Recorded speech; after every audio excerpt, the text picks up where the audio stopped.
the urban legend that locals swear is real and won't talk about at night. In the hollowed hills of northern West Virginia, where the trees grow thick and the valleys swallow sound like secrets never meant to be spoken, there's a stretch of road locals avoid after sundown. Not because it's dangerous in the usual way, no sharp curves, no history of accidents, but because something walks there, something that doesn't belong.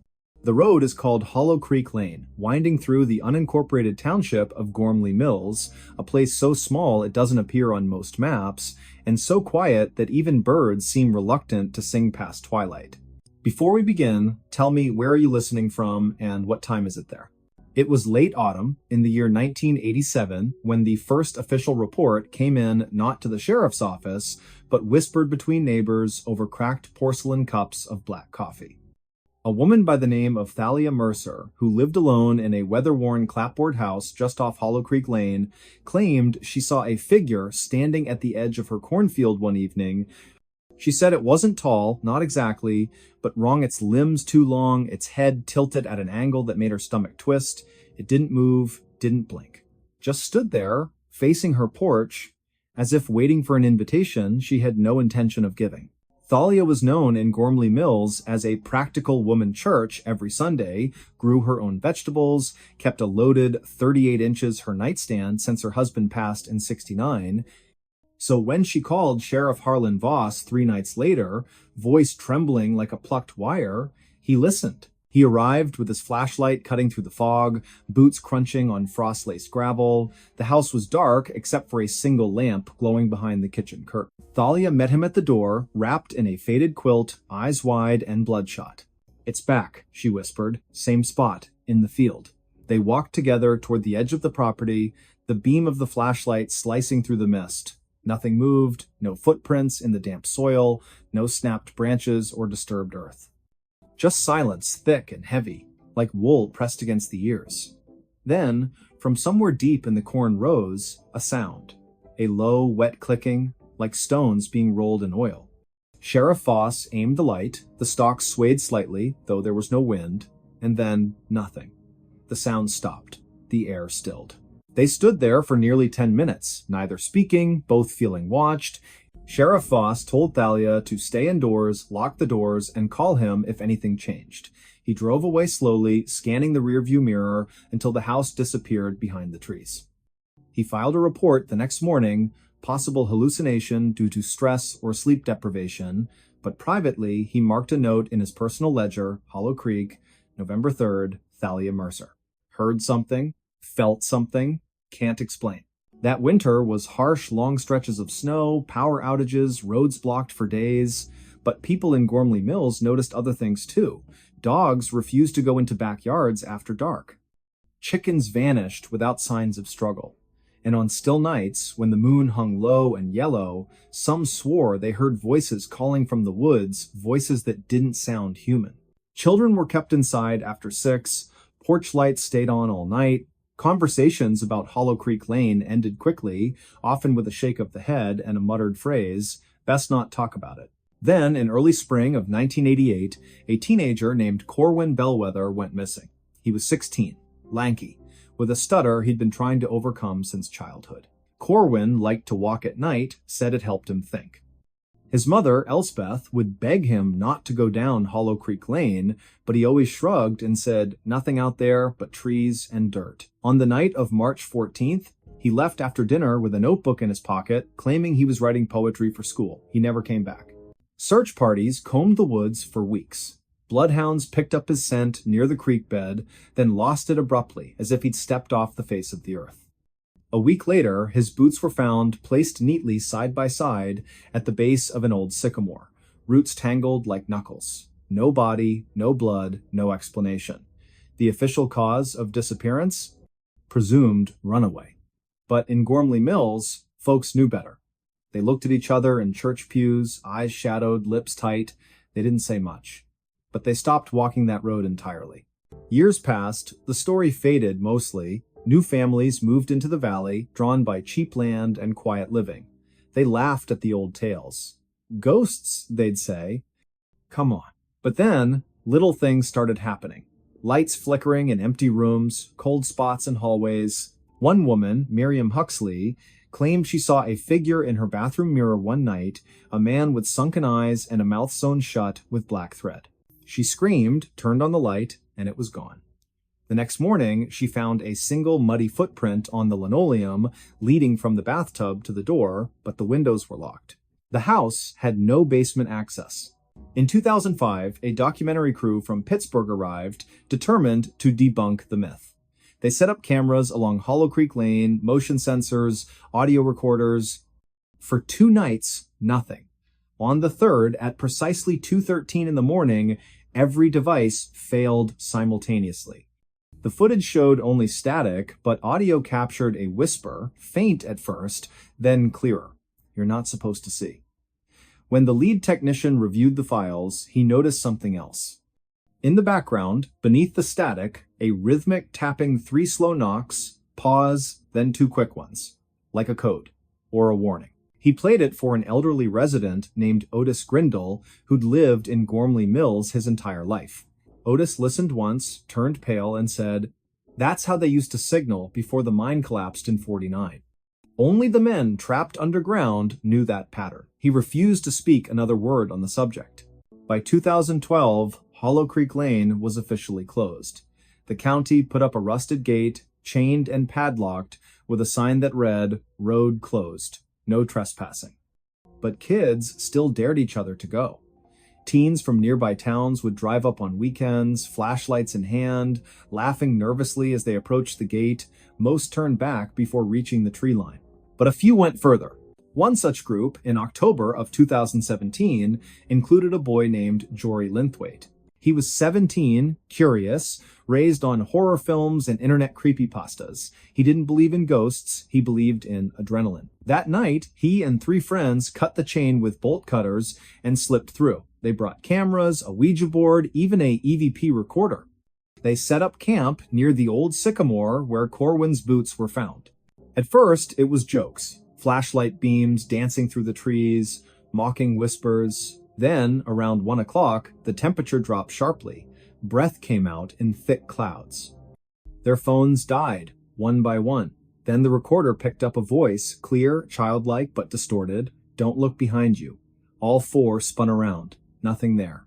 But when they turned back, the Ouija board planchette had moved on its own, spelling "Leave now." They packed up fast. As they ran toward the gate, Jory tripped. His friends thought he'd caught his foot on a root, but when they stopped and turned, Jory wasn't getting up. He was staring into the trees, mouth open, eyes wide with terror. "It's watching," he whispered. "It's smiling." They pulled him up, half dragging him the rest of the way. The chain was intact again, no sign it had ever been cut. Jory didn't speak for 3 days. When he finally did, he described a face pale, stretched, with too many teeth. He said it stood between the trees, perfectly still, just smiling. And then, in a voice not his own, he said, "It knows my name." After that, the county welded the gate shut, installed surveillance cameras. Within a week, all 4 cameras malfunctioned. Footage showed nothing but snow, even though the night was clear. And in the corner of one frame, barely visible, a shadow tall, thin, with fingers too long to be real, reached slowly toward the lens. To this day, residents of Gormley Mills won't go near Hollow Creek Lane after dark. If you ask them why, they'll change the subject, or give you a look one that says, "You don't want to know."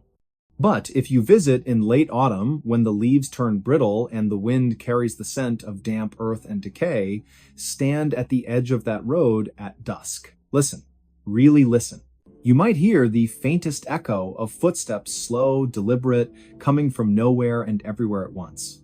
You might feel the air thicken, your breath shorten, your skin prickle as if unseen eyes have settled on you. And if you're foolish enough to step past the gate, to walk just a few yards down that cracked asphalt path, you may notice something worse. The silence isn't empty. It's waiting. And sometimes, on the coldest nights, when the moon hides behind clouds and the world holds its breath, you can hear it breathe back. They say it mimics voices, calls out names in familiar tones, your mother's lullaby, your best friend's laugh, just to lure you deeper. But those who've heard it warn, don't answer, don't turn. Don't even think about looking back.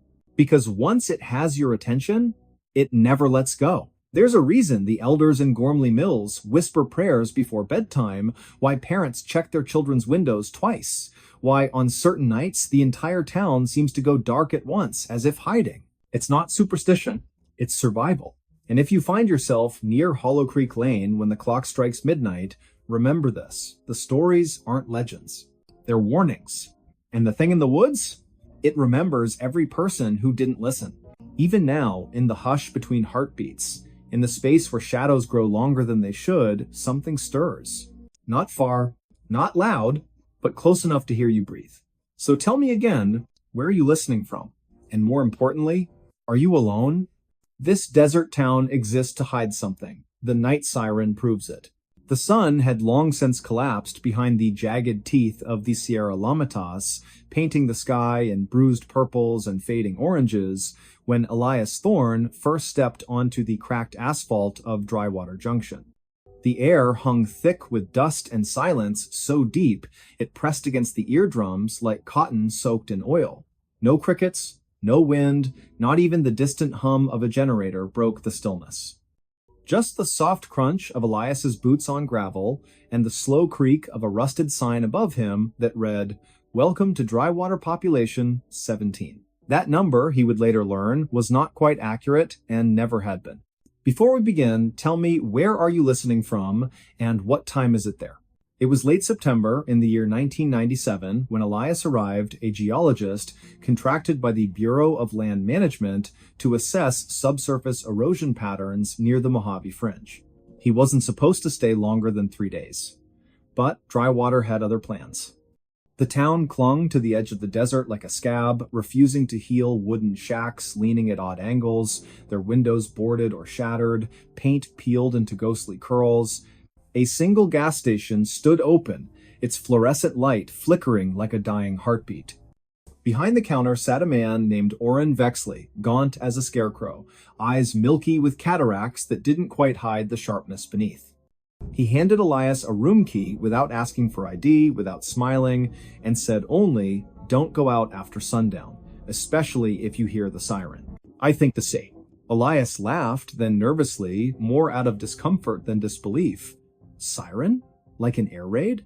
Orrin didn't blink, like nothing you've heard, and once you do, it stays with you, in your bones. That night, Elias lay on a lumpy cot in room 4 of the Dustvale Motel, the ceiling fan turning with a lazy metallic groan. Outside, the moon hung low and yellow, casting long shadows that seemed too tall, too thin, to belong to any natural object. He'd just closed his eyes when it came a sound so unnatural it froze the breath in his lungs. It began faintly, like whine through a canyon, but quickly swelled into a high-pitched wail, melodic yet dissonant, rising and falling in intervals that defied human tuning. It wasn't electronic. It wasn't animal. It carried weight, like something ancient being dragged across stone. The siren pulsed through the walls, vibrating the glass in the window, making the metal bedframe hum. And beneath it, almost imperceptible, were voices whispering, overlapping, speaking in no language Elias recognized, yet somehow understood in flashes. "They watch from below," one seemed to say. The hollow ones, remember. He bolted upright, heart hammering, sweat slick on his neck. He reached for the lamp, knocking over a glass of water. The siren stopped instantly. Silence crashed back like a slammed door. No birds, no footsteps, nothing. He waited nearly an hour before daring to peer outside. The street was empty, but in the dirt beside the motel's foundation, something caught his eye: footprints. Small, barefoot, too narrow to be human. They led from the edge of the lot toward the dry riverbed, vanishing where the sand turned black and glassy, as if scorched by fire. The next morning, Elias tried to ask about the siren at the diner, the Rust Spoon, a dim place with cracked vinyl booths and coffee that tasted like burnt rubber. A woman named Merelda Cray sat nursing a cup, her hair pulled back so tightly it made her cheekbones look like knife edges. She looked up when Elias mentioned the sound. "You heard it," she said flatly, not a question. "I did. What is it? Some kind of test? Military?" Merelda set her spoon down with a click. "The siren calls them, brings them closer. We used to have a curfew during the war, World War II, 1943, when the army came through. Built something underground, said it was radar, But the siren started then. First time, then stopped for years, came back in 1978, again in 1989. And now it sings every few nights. Elias frowned. Who built it? She leaned forward, voice dropping. Not who, what? They weren't soldiers, not all of them. Some wore uniforms, yes, but others moved wrong. Too smooth, too quiet. One of them, he had no shadow. Elias wanted to dismiss her as paranoid, superstitious, but the footprints, the silence, the way the townspeople avoided certain streets after dark. And Oren, when questioned, simply muttered, "We keep the lights off, we don't answer doors, and we never ever whistle at night." Curiosity became obsession. Over the next week, Elias combed through the county archives in nearby Blythe, though most records from the mid-20th century were missing or burned.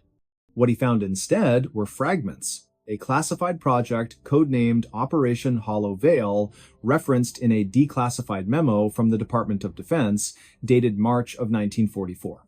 Mentioned briefly, acoustic resonance experiments conducted in isolated zones intended to disrupt enemy signal propagation, but the location was redacted.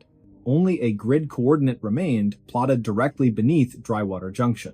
He returned with a ground-penetrating radar unit borrowed under false pretenses. Working under cover of darkness, he scanned the area near the old rail spur, half a mile east of town. At a depth of 230 feet, the machine picked up a vast hollow chamber circular, approximately 300 yards in diameter. And inside, intermittent pulses of energy, rhythmic, like a heartbeat. Then, on the seventh night, the siren returned, louder than before. This time, Elias was ready. He recorded it on a reel-to-reel tape recorder, the kind used for field seismology. As the sound poured from the speakers in his motel room, slowed to half speed, the whispers emerged clearer. Not words, more like impressions, layered beneath the tone. "We sleep beneath the salt," one seemed to convey. "The door must not open. The watcher is blind, but listens." And then, just before the tape ended, a child's voice, soft, trembling, said, "Daddy, why won't the stars come back?" Elias sat frozen, because that voice, he knew it. His own daughter, Lyra, had spoken those exact words the night before she died in a car accident 2 years prior, words never recorded, never shared with anyone. How could a desert town in California know that? He confronted Oren the next day, waving the tape. "What is this place? What are you hiding?" Oren stared at the device, then slowly reached under the counter. He placed a small object on the glass, a rusted metal disc, etched with symbols that looked neither human nor machine-made. Angular. Flowing. Alive. "This was found in the shaft," Oren said. 1951. By a miner named Heston Pike. He went mad within a week. Spent his last days scratching equations on his cell walls. Said the siren wasn't a warning, it was a lullaby, meant to keep something asleep. Elias's hands trembled. Asleep? Oren nodded. Underground. Beneath the old test site. The government thought they were building a bunker, but they weren't digging down, they were uncovering something that was already there. Long before us. Long before anything. And the siren? Elias whispered. It sings to it, calms it. When the power fails, or when someone like you pokes too hard, the song fades, and it stirs. That night, the electricity cut out across Drywater. No explanation, no surge, just darkness. Elias stood at his window, watching. Every house was dark, except one. A small cottage at the edge of town, its porch light blinking in a pattern. 3 short, 3 long, 3 short. Morse code? SOS. But no one went to help. Instead, doors locked, windows shuttered, and from somewhere far below, a deep subsonic rumble began, felt more than heard, like the earth itself grinding its teeth. Then, faint at first, the siren rose again, this time not from the town, but from beneath it. And this time, it wasn't singing to keep something asleep. It was screaming because it had woken up. Elias grabbed his gear and ran for his truck. But as he turned the key, the engine wouldn't catch. Again. Again. Nothing. He looked up and froze. Standing in the middle of the road, silhouetted by the pale moon, was a figure. Tall. Thin. Limbs too long, moving with a jerking grace, like a puppet tested by invisible strings. Its head tilted slowly, unnaturally, until it faced him. No face, just smooth skin stretched tight. And from its chest, where a heart should be the siren's melody, pulsed outward, vibrating the air, distorting the light. Elias stumbled back, falling against the truck. He fumbled for the tape recorder, pressed play. His daughter's voice echoed into the night. "Daddy, why won't the stars come back?" The figure paused. Then, in a voice that was not a voice, more like dozens of whispers threaded through metal, it replied, "Because we ate them." Elias didn't scream. He couldn't. His throat sealed shut, his lungs locked. The thing stepped forward, each movement accompanied by a soft chime, like glass bells underwater. But then, faint at first, a new sound joined the chorus. From the gas station, Oren had climbed onto the roof. In his hands, a battered horn, an old railroad signal, rusted and dented. He blew into it with all his strength. A deep, mournful note rolled across the desert. The figure stopped, turned. Another blast, and another.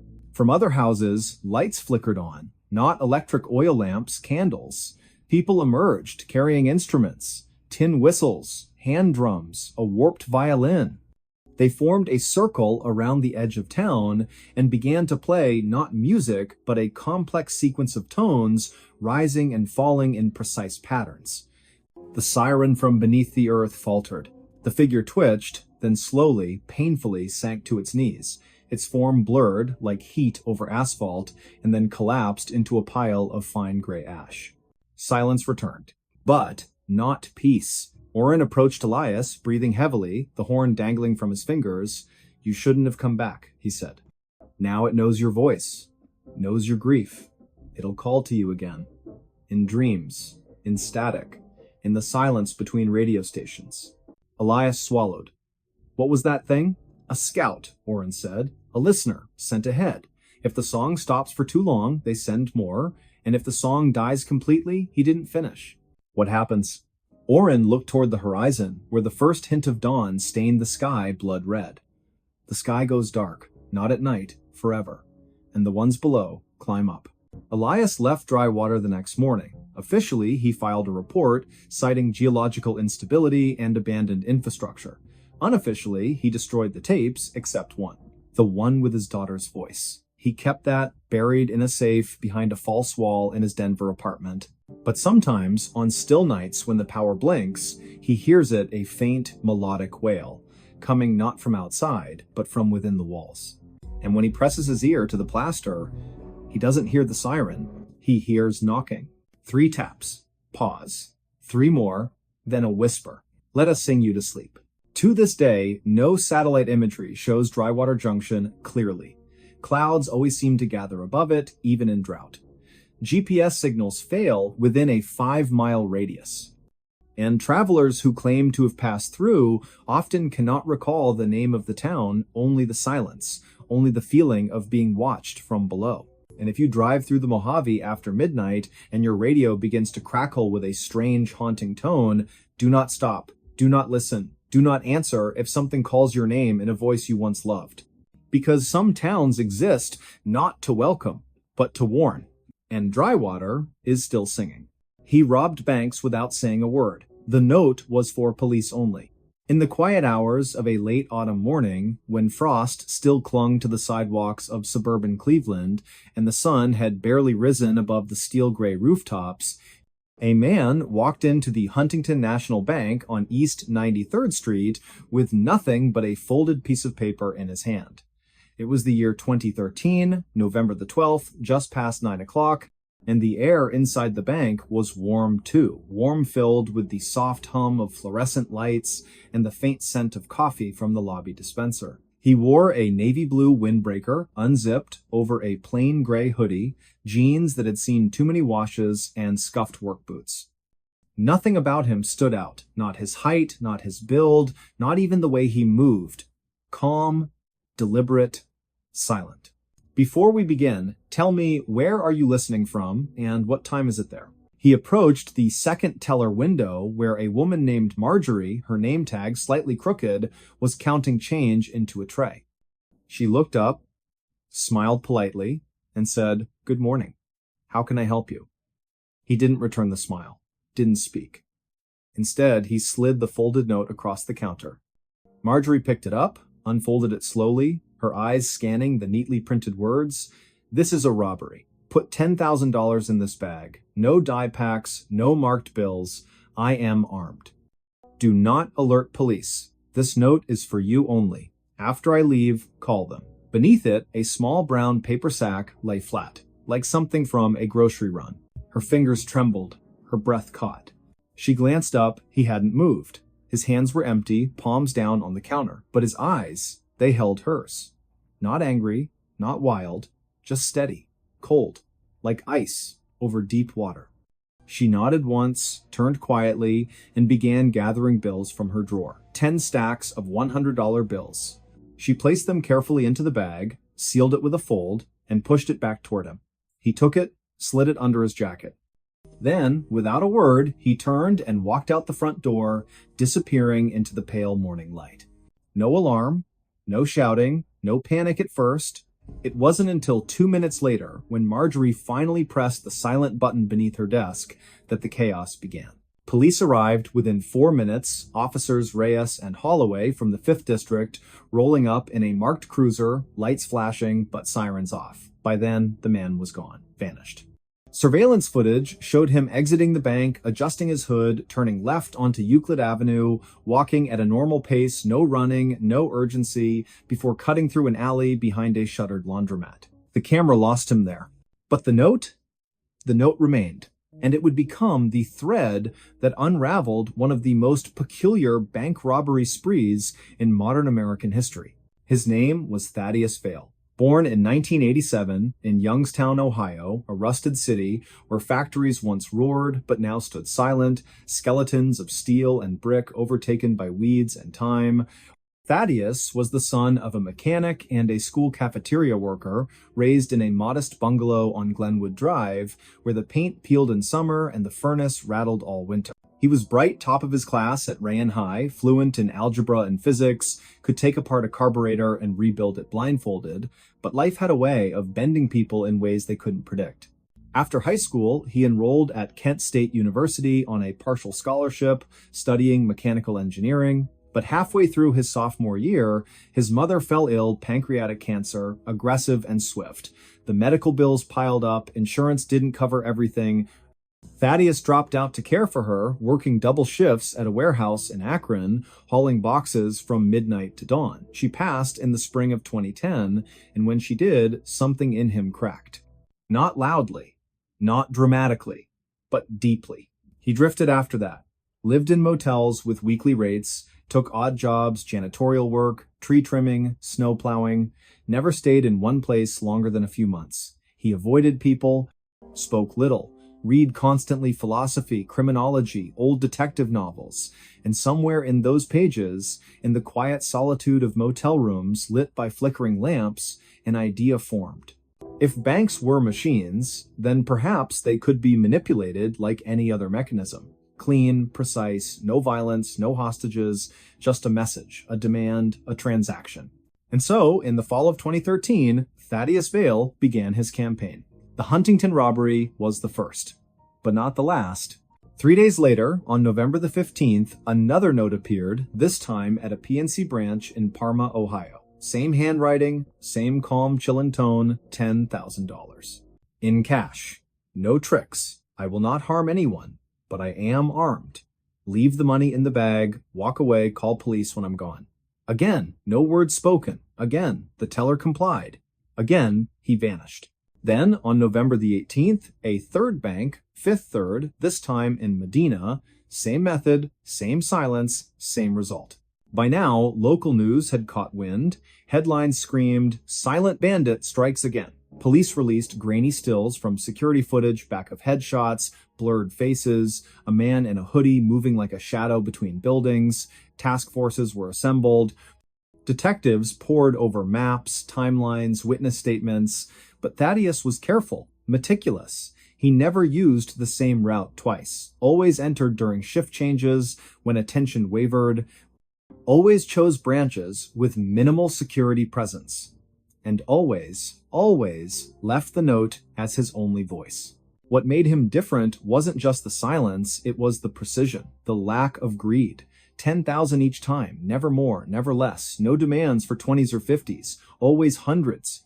Easy to carry, easy to hide, and never once did he threaten a teller beyond the written warning. Never raised his voice, never reached for a weapon, yet every note carried the same phrase, I am armed.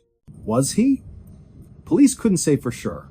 No gun was ever seen, no bulge in his jacket captured on camera, but the words alone were enough. Fear doesn't need a barrel to be real.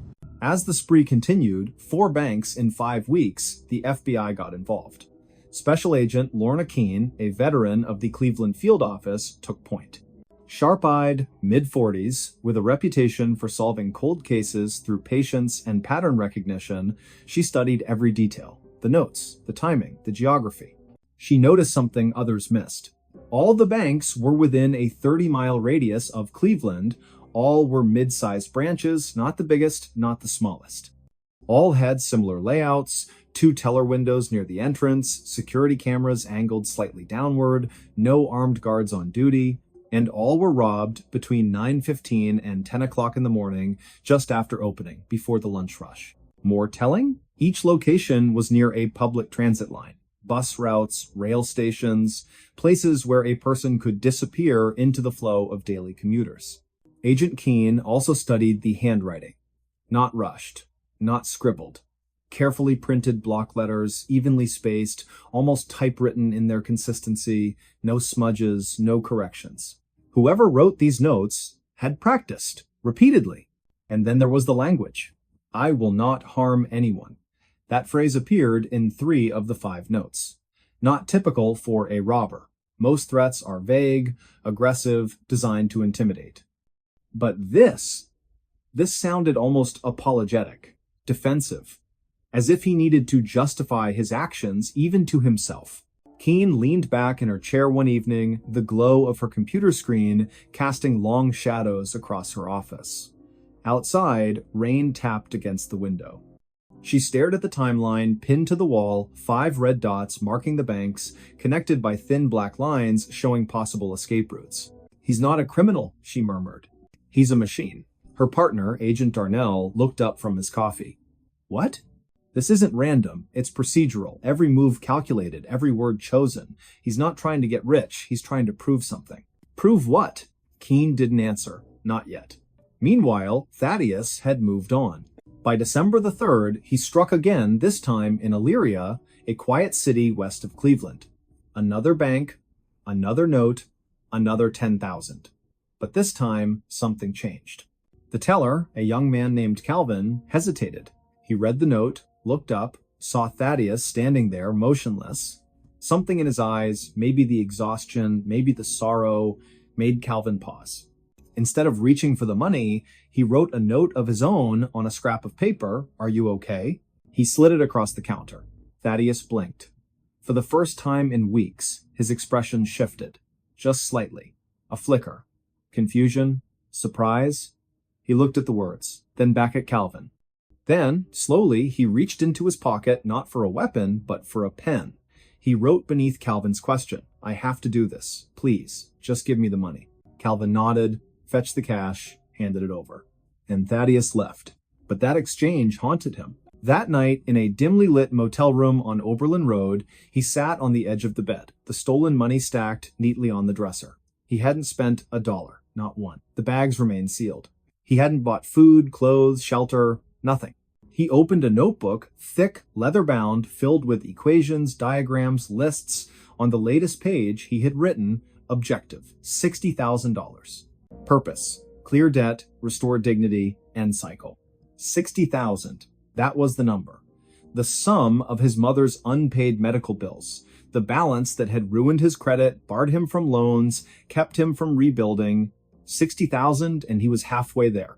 But now, Calvin's question echoed in his mind. Are you okay? No, he wasn't. He hadn't slept through the night in months. Dreams of his mother calling his name from a dark hallway, waking up, sweating, heart pounding. The weight of the lie, the fiction he'd created, pressed on his chest like a stone. He wasn't a monster, but he wasn't innocent either. On December the 9th, he entered a key bank in Lorraine. Same routine, same note, same silence. But as he waited for the teller to gather the money, he noticed something different. A photo on her desk. A little girl, maybe 6 years old, smiling in a yellow dress. Beside it, a small Christmas ornament, handmade, glued on glitter, crooked star on top. His throat tightened. For the first time, he looked around. Really looked. The bank wasn't just a machine, it was full of people. A man in a suit tapping his foot, waiting to deposit a paycheck. An elderly woman struggling with her purse. A janitor mopping the far corner, humming softly. These weren't cogs, they were lives. And he was disrupting them. When the teller handed him the bag, he didn't take it immediately. He stared at it. Then at her. Her name tag read Nadia. She gave a small, nervous nod. He whispered so low, only she could hear, "I'm sorry." Then he turned and walked out. But not far. He didn't go to the alley. Didn't vanish. Instead, he sat on a bench outside a gas station half a block away, the bag at his feet, his head in his hands. 20 minutes later, Officer Reyes, same officer from the first robbery, pulled up, responding to a call about a suspicious person. He recognized the description. Hoodie, windbreaker, sitting still. He approached slowly, hand near his sidearm. "Sir, you all right?"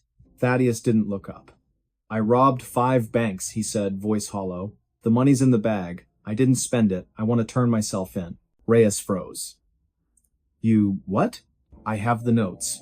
Everything. I'll cooperate. Just don't shoot me." And just like that, it was over.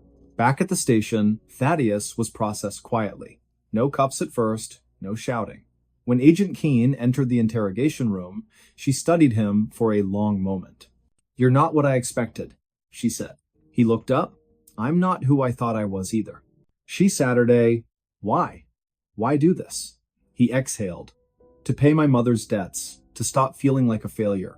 I thought if I could fix that one thing, maybe I could start over." And the silence? "I didn't want to scare anyone. I didn't want to hurt anyone. Words, they can make things worse. But a note, you can read it, decide how to respond, gives people control." Keene leaned forward. "You wrote, 'I am armed' every time. Were you?" He hesitated, then shook his head. "No, I wasn't. But I knew they'd believe it. Fear works faster than truth." She nodded slowly.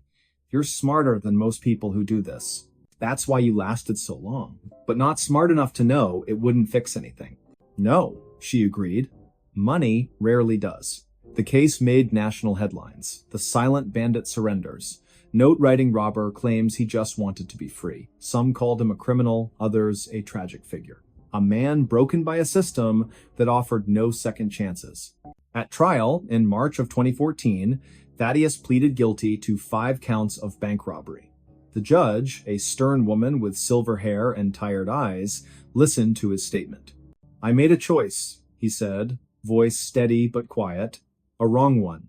I thought I was correcting a mistake, but I only made another. I accept responsibility. And I apologize to the tellers, to the banks, to everyone I frightened. I'm not asking for mercy, just understanding." The courtroom was silent. The judge sentenced him to 6 years in federal prison, time credited for time served, minimum security, eligible for parole in 3. As he was led away, Agent Keene watched from the back row. Later, she visited him at the Federal Correctional Institution in Elkton. "How are you?" she asked. "Better," he said. "I read, I write, I help teach math to other inmates. I'm thinking." "About what?" "Starting over. Legally. Honestly, maybe becoming a counselor. For people who feel trapped." She smiled faintly. "You'd be good at that." He looked out the window. Snow was falling gently over the yard. "I finally understand," he said. "The note wasn't for the police. It was for me. A way to pretend I wasn't really doing this. To keep my conscience quiet. And now? Now I speak. Even when it hurts." Years passed. Thaddeus was released in the summer of 2017. Found work at a community center in Toledo, tutoring teens in math and science. Slowly rebuilt his life. Paid off the rest of his mother's debts, not with stolen money, but with honest wages. He never robbed another bank. He never needed to. Because sometimes, the bravest thing a person can do isn't to take silence as armor, but to break it and speak. 1972 prophecy predicted the end. What happened next is worse. It was the winter of 1972 when a quiet tremor passed through the small town of Black Hollow, nestled deep in the Appalachian foothills of eastern Kentucky. Snow had begun to fall early that December, blanketing the crooked rooftops and winding dirt roads in a hush so thick it seemed to muffle even thought itself. The air carried the scent of pine and wood smoke, and the few residents who braved the cold moved with slow, deliberate steps, boots crunching over frost-laced gravel, breath curling into ghostly wisps beneath flickering porch lights. At the edge of town, near where the old railroad tracks disappeared into the misty woods, stood a crumbling stone chapel, long abandoned, save for the occasional drifter or curious teenager daring each other to go inside after dark. The chapel had once belonged to a short-lived religious sect known as the Covenant of the Final Dawn, a group that sprang up in the late 1960s, led by a man named Thaddeus Vale, whose sermons spoke not of salvation, but of reckoning.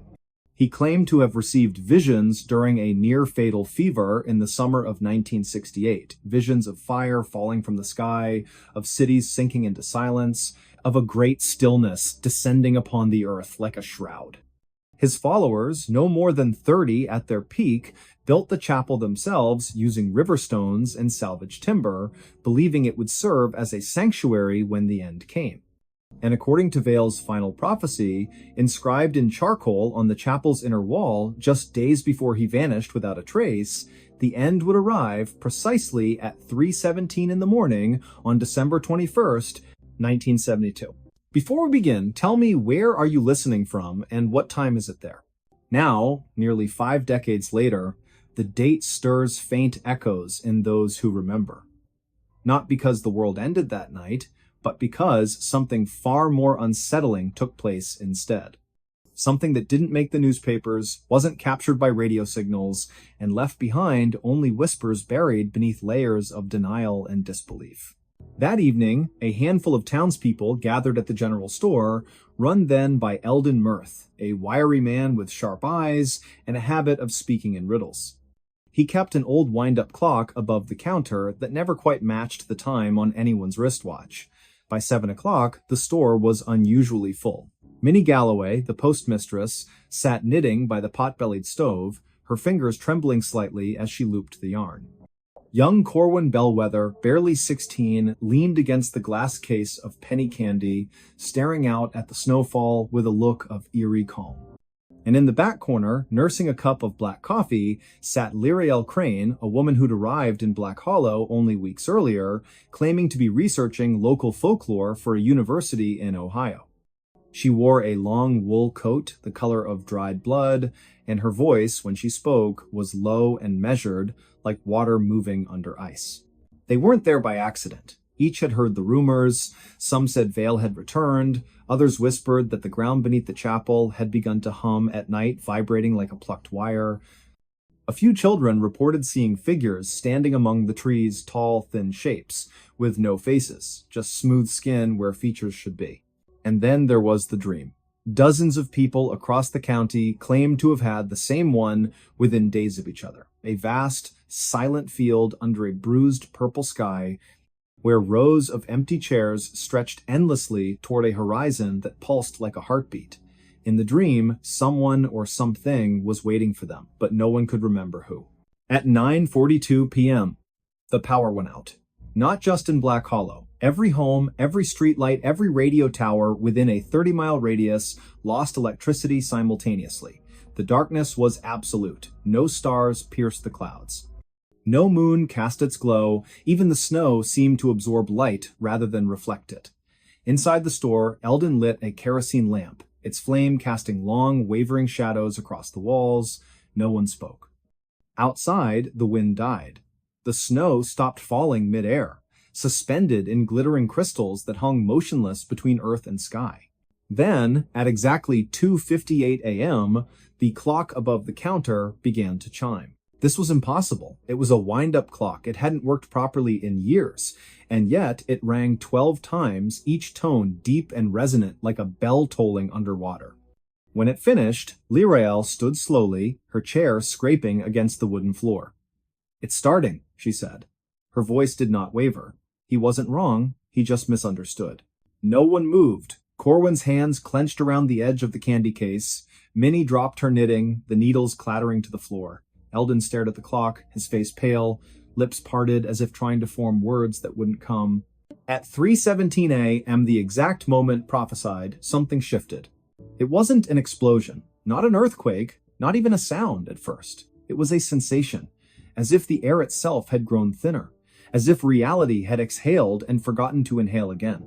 The suspended snowflakes began to fall once more, but slowly, too slowly, like sand through an hourglass turned sideways.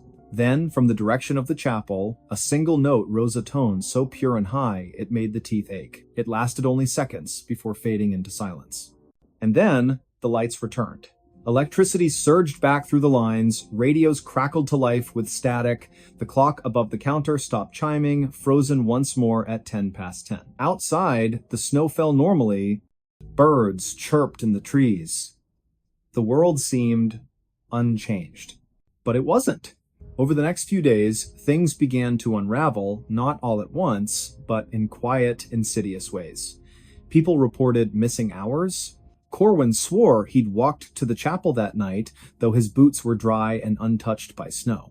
Minnie found letters in her mailbox addressed to people who had died years ago, written in handwriting she recognized but couldn't place. Eldon discovered that his wind-up clock now ran backward, its hands creeping counterclockwise with unnerving precision. And Lirael? She disappeared the next morning, leaving behind only a notebook filled with symbols and dates. Dates that stretched far beyond 1972, looping forward into the 21st century and beyond. One page bore a single sentence written in careful script. The end did not come. It arrived earlier, and we simply failed to notice. Black Hollow never recovered its sense of normalcy. Not really. Children born after that winter often spoke of dreams they couldn't explain, of standing in line, barefoot on cold stone, waiting to cross a bridge that led nowhere. Some grew up unable to feel fear. Others could not cry. A few claimed they remembered lives they'd never lived, names they'd never been given, cities that didn't exist on any map. The government eventually sent investigators, men in dark coats, who asked questions but took no notes. They visited the chapel, found nothing but dust and mildew, and declared the site structurally unsound. It was demolished in the spring of 1973. No records remain of what they may have seen or chosen to ignore. Yet, the strangest part isn't what happened that night, it's what continues to happen. Because every December 21st at precisely 3:17 in the morning, clocks across the region stop. Not all of them, just enough. And in homes near the old rail line, people wake suddenly, hearts pounding, convinced someone has just whispered their name, the air grows thick, breathing becomes difficult, and for exactly 13 seconds, the world feels hollow, as if something vital has been removed, replaced by a perfect, echoing absence. Scientists have offered theories, geomagnetic anomalies, infrasound waves, mass hallucination triggered by seasonal affective disorder, but none can explain why dogs refuse to bark during those seconds. Why newborns delivered at that exact time never cry.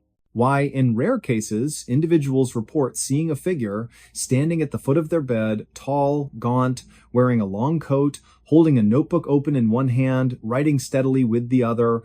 And perhaps most chilling of all, why some who experience it claim to recognize the figure, not from photographs, not from stories, but from dreams, from memories that don't belong to them. In the years since, scattered accounts have surfaced, letters tucked into library books, audio recordings uploaded to obscure corners of the internet, diary entries found in attics after the owners have passed. All speak of the same phenomenon, all mention the date. All describe that 13th second, the pause in existence, the breath held too long, the sense that something ancient and patient is watching, waiting, counting. One such account came from a retired schoolteacher in rural Indiana, writing in 2015. I was only 6 when it happened, but I remember the silence. My mother used to say, the world stopped spinning for a moment. I didn't believe her until I felt it again last year. It's getting longer. Not much, maybe half a second more than before, but it's growing. and I hear them now, faintly, like voices through a wall. They're calling names, not ours, names from before. Another, a geologist working in New Mexico, recorded a series of seismic readings taken on December 21st, 2019. His instruments detected no earthquake, no tremor, just a single, isolated pulse of energy emanating from somewhere deep beneath the Appalachian Range. The waveform resembled nothing natural. It looked, he wrote, like a heartbeat, but one that shouldn't exist. And then there's the recording, widely dismissed as a hoax, that surfaced on a now-deleted podcast in 2022. It begins with ambient noise, wind, distant traffic, the rustle of fabric. Then, at exactly 3:17 a.m., everything cuts out. For 13 seconds, there is only silence.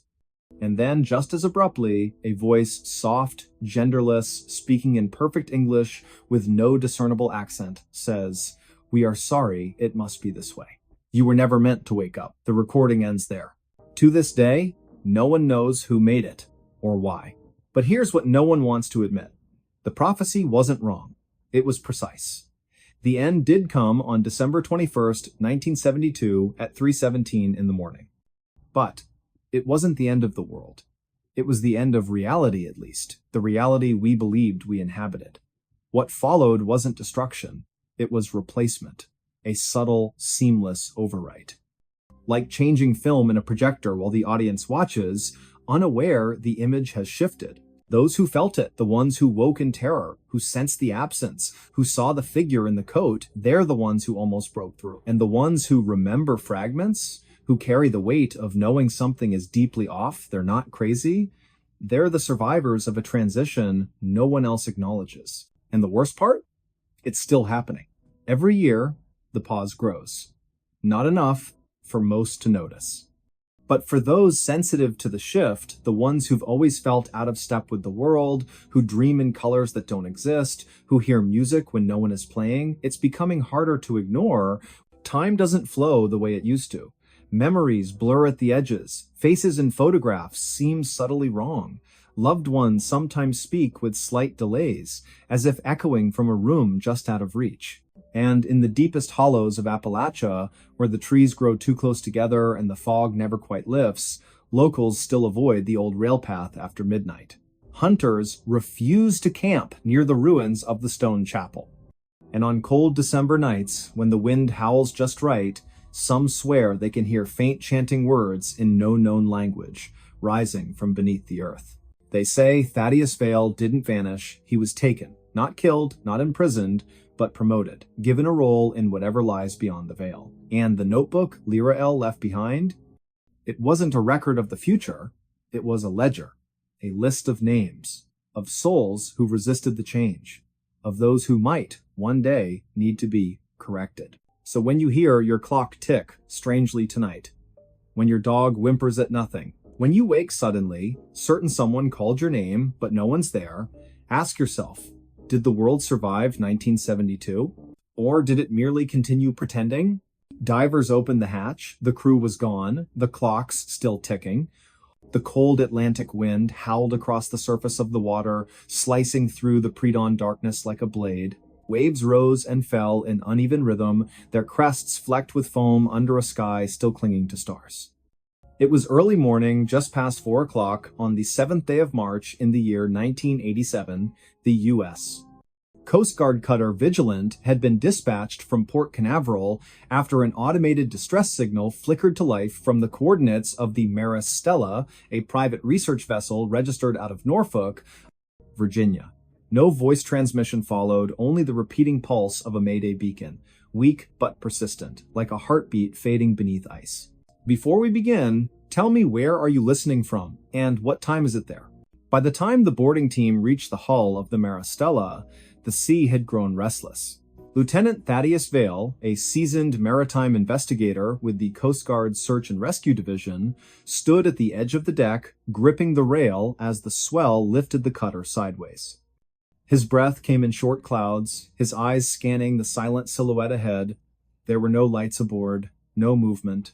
Just the creak of metal and the groan of stressed rivets echoing from within the darkened superstructure. Something's wrong, muttered Petty Officer Lorne Kestrel, adjusting his helmet cam. He was younger, sharp-eyed, with a nervous energy that flared whenever silence stretched too long. No response to radio hails. No crew on deck. Not even a flare. Thaddeus didn't answer. He stepped forward, boots clanging against the gangplank as it settled onto the research vessel's main deck. The air smelled of salt, yes, but underneath, something sharper. Metallic, like old wiring or scorched insulation. He paused, hand resting on the hatch handle. It was warm, not from the sun hadn't risen yet, but from within. Heat radiated faintly through the steel, unnatural for a ship adrift in 38-degree Fahrenheit waters. He glanced back once. The rest of the team waited behind him, Kestrel, Ensign Marin Voss, and Medic Darren Cope. All wore full gear, thermal suits, respirators, sidearms. Protocol dictated caution when vessels went silent. But this wasn't just silent, this was absent, as if the world had exhaled and the Maristella had been forgotten in the breath. With a slow turn, Thaddeus pulled the hatch open. A rush of stale, overheated air poured out thick with the scent of ozone and something vaguely sweet, like burnt sugar. The corridor beyond was dimly lit by emergency strips along the floor, casting long shadows up the walls. Panels hung loose from the ceiling, wires dangling like roots torn from soil. And then, there it was. The sound. Faint, rhythmic, almost musical. Clocks. Dozens of them. Hundreds. Mounted on bulkheads, bolted to consoles, taped to lockers, analog dials spinning, second hands ticking in erratic unison. Some moved forward, others backward. A few stuttered, frozen between seconds. Digital displays blinked in red, dates flashing nonsensically. January 3rd, 2005. July 9th, 1999. November 1st, 1973. None matched the current date, none made sense. But the crew gone, no bodies, no signs of struggle, no blood, no personal effects scattered. Everything was in place. Coffee cups half filled, logbooks open mid-sentence, jackets hanging neatly on hooks. A thermos sat on the galley table, still warm. Beside it, a pair of gloves' fingers curled as if recently removed. And yet, no one. Ensign Voss knelt beside a wall panel, her gloved fingers brushing over a cluster of clocks wired together with copper thread. "These aren't standard issue," she said, voice tight. "They're not even from the same manufacturer. Some look homemade." Darren Cope moved toward the sleeping quarters, door ajar, bunks made, pillows flattened, as though someone had just risen. He checked the head, the mess hall, the engine room, all empty. "It's like they vanished," he whispered. "Just stepped out of their lives." Thaddeus walked deeper into the vessel, drawn toward the central lab. That's where the heat intensified. The door was sealed shut, reinforced with a manual latch on the outside. He hesitated. Then, with a grunt, he turned the wheel and pushed. Inside, the temperature climbed near 110 degrees. Rows of monitors lined the far wall, all dark except one, a single screen glowing with shifting waveforms, pulsing in time with the ticking from the hallway. In the center of the room stood a cylindrical chamber, roughly 6 feet tall, constructed of polished steel and glass. It hummed softly, a low frequency vibrating through the floor. Wires snaked from its base into a junction box labeled Temporal Feedback Array. Do not disconnect. Thaddeus approached slowly.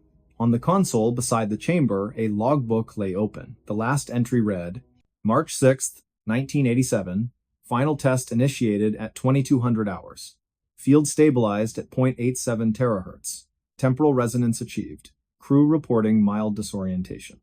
Clock drift noted in adjacent sectors. Proceeding to Phase 3 despite protocol concerns. Dr. Corwin Hale insists integrity holds. If this works, we may witness causality inversion. God help us if we don't return. Below it, scrawled in different ink, shaky and urgent, we weren't supposed to see it. We weren't supposed to remember. The clock doesn't move forward, it chooses. It chose to erase us. Don't open the chamber, don't listen to the ticks. They're not counting time, they're counting down to when you forget too. Thaddeus stared at the page. His throat tightened. Behind him, Kestrel entered, breathing hard. Lieutenant, you need to see this. He led Thaddeus back to the bridge. The navigation system was offline, but the backup chronometer, factory sealed, never tampered with, was spinning wildly. Not just the second hand, the entire mechanism, hour, minute, second revolving in reverse. And then, abruptly, stopping. It read, 4:17 a.m., March 7th, 1987. Exactly the time they had arrived. No, Thaddeus breathed. That's impossible. Kestrel pointed to the radar scope. Empty. No other vessels within 50 nautical miles, no aircraft, nothing. Yet on the communications board, the tape recorder was running. They rewound it, pressed play. Static. Then a voice, calm, familiar. It was Thaddeus's own. This is Lieutenant Thaddeus Vale. We've boarded the Maristella at approximately 4:17 a.m. M crew is missing, systems compromised. Recommend immediate quarantine and retrieval. Do not approach the central chamber. Repeat, do not open it. The recording ended. Silence fell like a weight. Marin Voss looked up, face pale. That was just recorded. We haven't reported anything yet. Thaddeus turned toward the lab. The humming had changed, grown louder, more insistent. The single monitor now displayed a new message, scrolling in crisp white text. Initiation sequence repeated. Observers registered. Temporal loop confirmed. And below it, previous attempt failed. This cycle must succeed.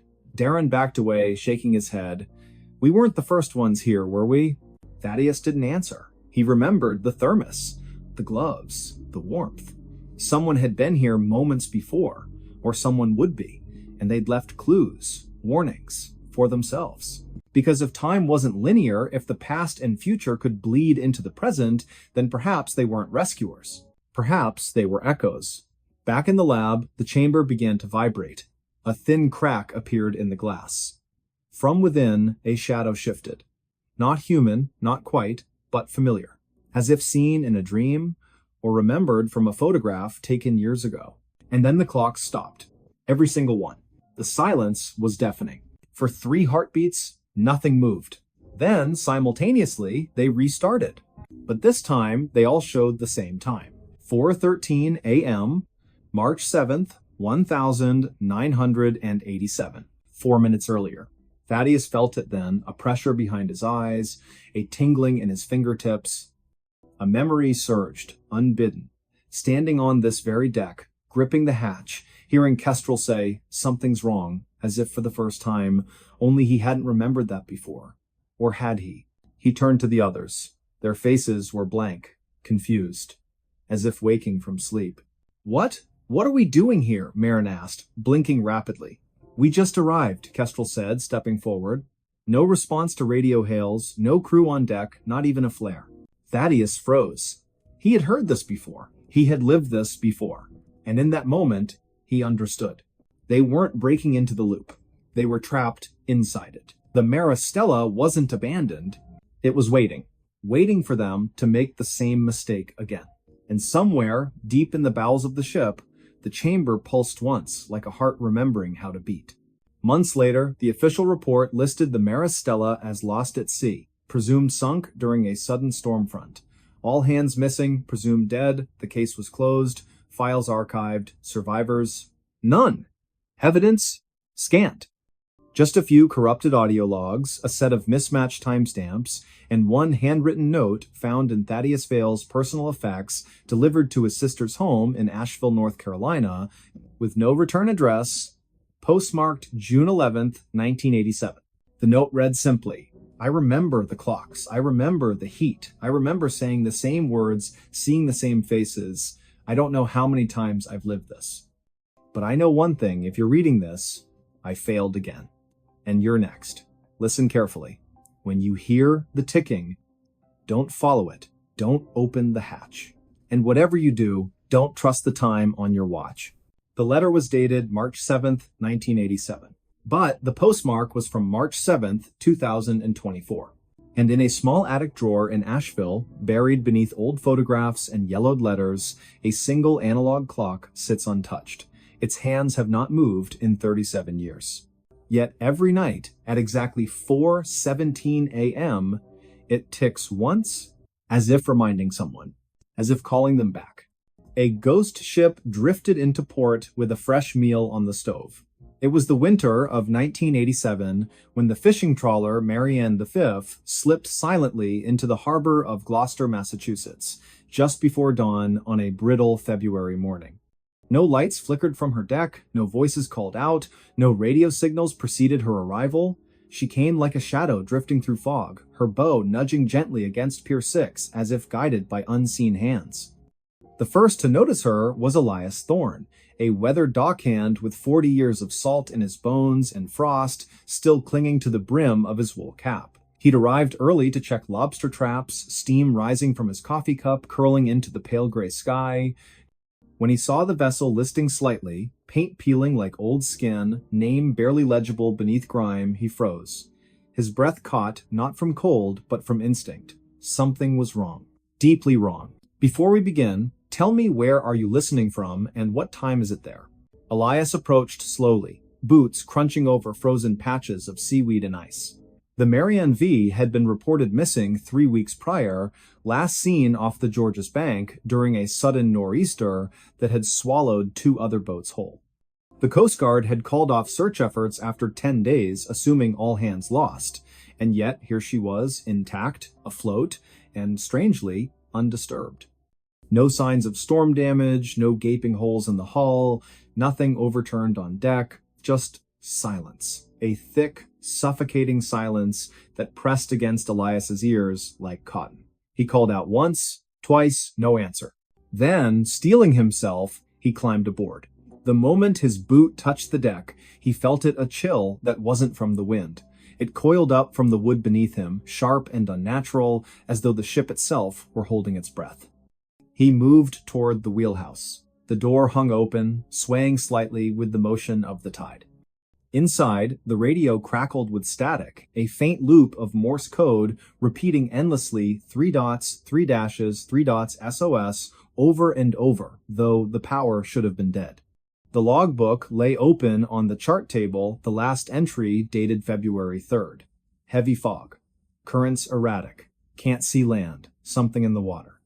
The handwriting grew jagged, frantic, as if written under duress. Elias flipped back a few pages. Earlier entries spoke of routine hauls, calm seas, even jokes about Captain Rourke's terrible stew.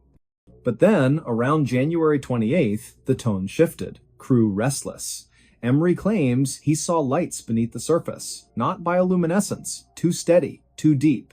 Emery Vale, third mate, quiet man from inland Maine who rarely spoke unless spoken to. He'd joined the crew only 2 months prior, replacing a man who'd quit mid-season, saying the boat felt haunted. Emery hadn't believed in ghosts, or so the others said. But his journal, found later tucked inside a duffel bag below decks, told a different story. Elias descended the narrow metal stairs into the galley, flashlight beam trembling in his grip, and there, on the cast iron stove, sat a pot, still warm. Steam curled lazily from its cracked lid, carrying the scent of onions, potatoes, and something meaty beef, maybe, or pork. A spoon rested against the rim, crusted with congealing gravy. Beside it, a chipped blue mug held tea, long gone cold, but unmistakably brewed that morning. Or the night before. Or whenever. Time didn't seem to matter here. He backed away, heart hammering. No one could have boarded without being seen. The harbor was monitored, no small craft had entered after midnight, and yet the meal was fresh. As if someone had stepped away just seconds ago. Then he heard it. A soft clink. From the mess hall, like a fork tapping a plate. He turned slowly. The door stood ajar. Darkness pooled beyond it. He pushed it open with the toe of his boot. Tables bolted to the floor. Benches intact. Nothing out of place. Except on the farthest table, set for four plates, each with a portion of stew untouched, forks laid neatly beside them, napkins folded, salt and pepper shakers aligned perfectly. And at the head of the table, a fifth plate. Empty. But the chair was pulled out. As if someone had just risen. Elias didn't scream, he didn't run, he simply stood there, flashlight shaking, breath coming in short white puffs, until the sound came, again not a clink this time, but a whisper, faint, guttural, from the sleeping quarters below. He didn't go down, not then. He scrambled back onto the pier, shouting for help, voice raw with panic. By the time the Coast Guard arrived, the pot on the stove was cold, the steam had vanished. But the stew remained, uneaten, perfectly preserved, as if time had paused mid-bite. Captain Silas Rourke, grizzled veteran of 30 seasons at sea, was never found. Nor were his 3 crewmen, Emery Vale, Harlan Pike, and Jocelyn Crow, the youngest at 23, who'd signed on to save money for nursing school in Portland. Their personal effects were still in their bunks. Photos of family, letters half-written, toothbrushes damp, but no bodies, no blood, no signs of struggle, just absence. The investigation lasted 6 weeks. Divers scoured the hull, sonar scanned the seabed. Forensic teams analyzed the stew, confirmed it contained beef, carrots, and barley, cooked within hours of the ship's arrival. No toxins, no hallucinogens, nothing abnormal. Yet every sailor who boarded the Marianne V afterward reported the same thing. The smell of cooking food, even when the stove was cold, the sensation of being watched from empty rooms, whispers in low, guttural tones, always just beyond hearing. One junior officer, Lyle Mander, claimed he saw Emery Vale standing at the railing at 3:17 in the morning, staring into the fog, mouthing words he couldn't understand. When approached, the figure dissolved like mist. The ship was towed to dry dock, declared unsalvageable not due to structural damage, but because morale among crews plummeted. Men refused to work on her. Mechanics reported tools going missing, only to reappear in locked lockers. Electricians swore lights turned on by themselves, dim and flickering, casting long shadows that moved against the walls. By April, the decision was made. The Marianne V would be scuttled, sunk in deep water beyond the continental shelf, where currents would carry her far from shipping lanes. The ceremony was brief. No flags, no speeches, just a single flare shot into the twilight sky as charges detonated along her keel. She sank slowly, bow first, vanishing beneath the waves with an almost ceremonial grace. But here's what they didn't report, what never made the official logs. 3 days later, a Norwegian freighter, the Fjordwind, radioed the Boston Maritime Authority from 50 miles east of Sable Island. They'd spotted wreckage, part of a wooden table, scorched at the edges, floating amid a slick of oil. Attached to it, miraculously preserved in a sealed plastic sleeve, was a page torn from Emery Vale's journal. The handwriting was frantic, ink smudged as if written in haste or fear. "They're not dead. We never left. The ship doesn't sink. It drifts, it waits, it feeds. The stove is always warm, the table is always set, and one day it will come back. With a fresh meal. For us." The page was authenticated, handwriting matched samples from Emery's personnel file, ink consistent with pens issued to crew, but how it survived explosion, fire, and ocean pressure, no scientist could explain. And then, on the evening of December 9th, 2012, a local fisherman named Corwin Haskins reported seeing a vessel matching the Marianne V's description near Jeffrey's Ledge. Fog was heavy that night, visibility near zero. He claimed the ship passed within 20 feet of his boat, lights dark, decks empty. But from her galley window, a yellow glow pulsed like a stove lit below. He tried hailing her, no response. When he turned to grab his radio, she was gone. Vanished into the mist. No wreckage was found, no trace on radar. The Coast Guard dismissed it as a mirage, a trick of the light. But Corwin insisted, said he smelled stew in the air, beef, carrots, barley, and underneath something darker, metallic, like blood.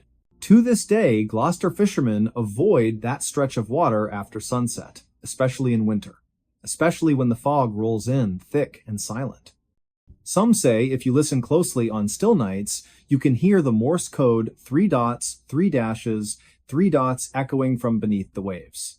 Others claim to see a faint glow beneath the surface, drifting with the current like a lantern in the deep.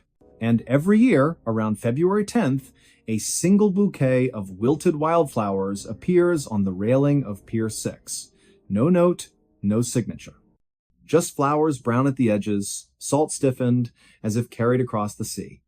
Left there, some say, by someone who never came home. But perhaps the most unsettling detail, the one that lingers in the mind long after the story ends, is this. When authorities finally cleaned out the galley before scuttling the ship, they found something odd in the cupboard. A can of stew. Store-bought, label faded, best before date, October 12th, 1986. Expired over a year earlier, yet the can was warm to the touch. And when opened, it was full. Steaming. Fresh. As if just heated. No one ate it. It was incinerated along with the rest. But sometimes, late at night, when the wind howls just right through the rigging of moored boats, people swear they can smell it. That rich, savory aroma. Onions, potatoes, meat slow-cooked for hours. And they wonder, who was it meant for? And more importantly, is the table still set? The sea keeps its secrets well, but every now and then it returns them to drift into port, unannounced, uninvited, with a fresh meal on the stove and chairs waiting to be filled. So the next time you walk past an empty dock and the wind carries the faint scent of cooking food, ask yourself, was that the neighbor's dinner? Or something else? Something older? Something hungrier? Something that remembers your name and knows when you'll be home? The robber who never touched the floor and never got caught. In the winter of 1987, when snow fell like whispers over the city of Pittsburgh and street lamps flickered beneath a sky heavy with clouds, a man named Thaddeus Vale moved through the shadows with a silence so complete it defied belief. He wasn't tall, nor was he broad, just 5'9", wiry with fingers long enough to dance across piano keys or slip between window frames without a sound. His eyes, a pale gray like thawing ice, missed nothing. And though he stole from banks, jewelry stores, and even the homes of the wealthy in Shadyside and Fox Chapel, no one ever saw him run, no one ever heard his footsteps, and not a single footprint was ever found leading away from the scene. Before we begin, tell me, where are you listening from, and what time is it there?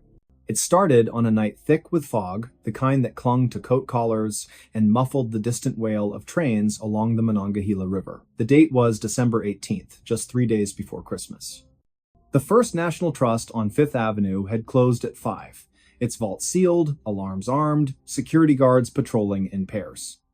Yet, by 10 past 2 in the morning, someone had bypassed every system without tripping a wire, without leaving fingerprints, without setting off motion detectors calibrated to sense the flutter of a moth's wing. What they found the next morning chilled the blood of the manager, a man named Harlan Wexford, who arrived at 6:30 sharp with coffee steaming in a paper cup. The front door was locked. The glass unbroken, the alarm panel glowed green, fully operational. But inside, the vault stood open, its steel door yawning wide like a slack jaw. $200,000 in cash, mostly 20s and 50s, bundled in rubber bands, was gone. Also missing, a collection of rare gold coins, appraised at over $400,000, belonging to a reclusive collector from Sewickley. And yet, there were no signs of forced entry, no scuff marks on the floor, no grease on the keypad, nothing. Only one thing puzzled the investigators more than the theft itself, the surveillance footage. On the tape, recorded from a camera mounted high in the corner of the lobby, there was no intruder, just darkness. Static. Then, at exactly 2:12 a.m., a flicker, a distortion, like heat rising from asphalt. For 3 seconds, the image warped. When it cleared, the vault door was slightly ajar. But no figure appeared, no hand reached in, no shadow passed. It was as if the money had simply decided to leave on its own. By midweek, newspapers across Pennsylvania carried the headline, "Phantom Thief Strikes Pittsburgh." Radio stations played eerie synth music behind breathless reports. Police Chief Lyle Mancini held a press conference, his voice tight with frustration, insisting that no man can walk through walls and vowing that the perpetrator would be caught. But deep down, even he felt a chill he couldn't explain. Because this wasn't the first time. 3 months earlier, in September of 1987, the Regal Jewelers on Walnut Street had been hit under nearly identical circumstances. Surveillance showed nothing. Alarms never sounded. The safe opened as if by magic. A string of black pearls, once worn by a silent film star, vanished without a trace. And again, no footprints. No fingerprints. No scent for K9 units to follow. Then, in November, it happened at the Carnegie Savings and Loan in Mount Lebanon. This time, a motion sensor near the back office did register something, but only for half a second. The reading? A weightless disturbance, like air shifting in a vacuum. Investigators dismissed it as equipment malfunction, but Thaddeus Vale knew better. He wasn't a criminal by birth, nor was he driven by greed. Born in a coal mining town in West Virginia Welch, population 3,000, he'd grown up in a house with no running water and a roof that leaked when it rained. His father died in a mine collapse when Thaddeus was 9. His mother worked double shifts at a diner, her hands cracked from dishwater and cold. By the time he was 16, he taught himself to pick locks, not because he wanted to steal, but because he needed medicine for his younger sister, Lyra, who suffered from seizures doctors said were nervous in origin and expensive to treat. His first break-in was clumsy, a pharmacy at midnight, gloves too big, heart pounding like a war drum. He took only what he needed, phenobarbital, syringes, a bottle of cod liver oil, left a note behind, written in careful script, "I will repay you." TV. No one ever came looking. Over the years, he grew quieter, faster, more precise. He studied architecture, mechanics, airflow patterns, and human behavior. He learned how to move without displacing air, how to step where pressure sensors weren't calibrated, how to exploit blind spots in infrared fields. But his greatest skill, his secret, was not technology. It was timing. Thaddeus didn't walk during heists. He floated. Not literally, of course, but close enough to fool machines, cameras, and instincts alike. Through a combination of controlled breathing, muscle relaxation, and an almost meditative state of balance, he could reduce his physical impact to near zero. He wore custom shoes lined with aerogel foam, lighter than air, insulating, silent. His clothing, tailored from a blend of synthetic fibers used in aerospace gear, absorbed light and muffled sound. He moved in rhythm with the building's natural vibrations, the hum of HVAC systems, the creak of settling beams, so that his presence became part of the background noise. And he never touched the floor. Not directly. Instead, he used a technique he called shadow stepping, placing each foot on the very edge of tiles, where grout met wall, or balancing on the lip of a baseboard, distributing his weight across multiple micropoints. In some cases, he'd enter through ventilation shafts, descending slowly on ropes made of braided Kevlar thread, thin as spider silk, strong as steel. He'd hang suspended above carpets, vaults, marble floors reaching down, with tools shaped like fishing rods to retrieve items without ever grounding himself. To the world, it seemed impossible. To him, it was survival. By early January of 1988, the FBI had assigned Agent Rhoda Keene to the case. A veteran of white-collar crime divisions, she'd transferred from Quantico after solving a series of art thefts in New Orleans using behavioral profiling. She was sharp, skeptical, and immune to sensationalism, but even she paused the first time she watched the grainy bank footage from Fifth Avenue. "There's no one there," she muttered, rewinding the tape for the 7th time. Her partner, Dale Haskins, leaned forward. "Maybe it's a glitch." "No," she said, voice low. "Look at the dust motes. See how they shift right before the vault opens? Something passed through. Something quiet." They began cross-referencing all previous unsolved thefts in the region. 8 in total, dating back to 1984. All shared the same pattern: no entry, no exit, no evidence. And in 6 of them, weather reports mentioned unusually dense fog on the night of the crime. Coincidence? Possibly. But then, on January 15th, 1988, the unthinkable happened again. This time, it was the home of Arthur Pembroke, a retired steel magnate living in a gated estate in Sewickley Heights. The mansion had 20 rooms, a private gallery, and a security system designed by a former CIA contractor. Motion sensors, laser grids, thermal imaging, everything. At 1:43 in the morning, the system registered a temperature fluctuation in the east wing. Not enough to trigger an alert, just a brief dip like a breath against glass. When Pembroke's housekeeper arrived at 7, she found the display case in the study shattered, not broken outward, but inward, as if crushed from within. Missing, a platinum pocket watch engraved with the coordinates of the Titanic's final resting place, and a letter signed by Thomas Edison promising collaboration on a wireless illumination device. Again, no prints, no alarms, no sign of struggle, but this time there was something new. On the marble floor, just beneath the shattered glass, lay a single playing card. The Queen of Spades, flipped face up. Agent Keene stared at it in the evidence photo, her pulse quickening. He's communicating, she whispered.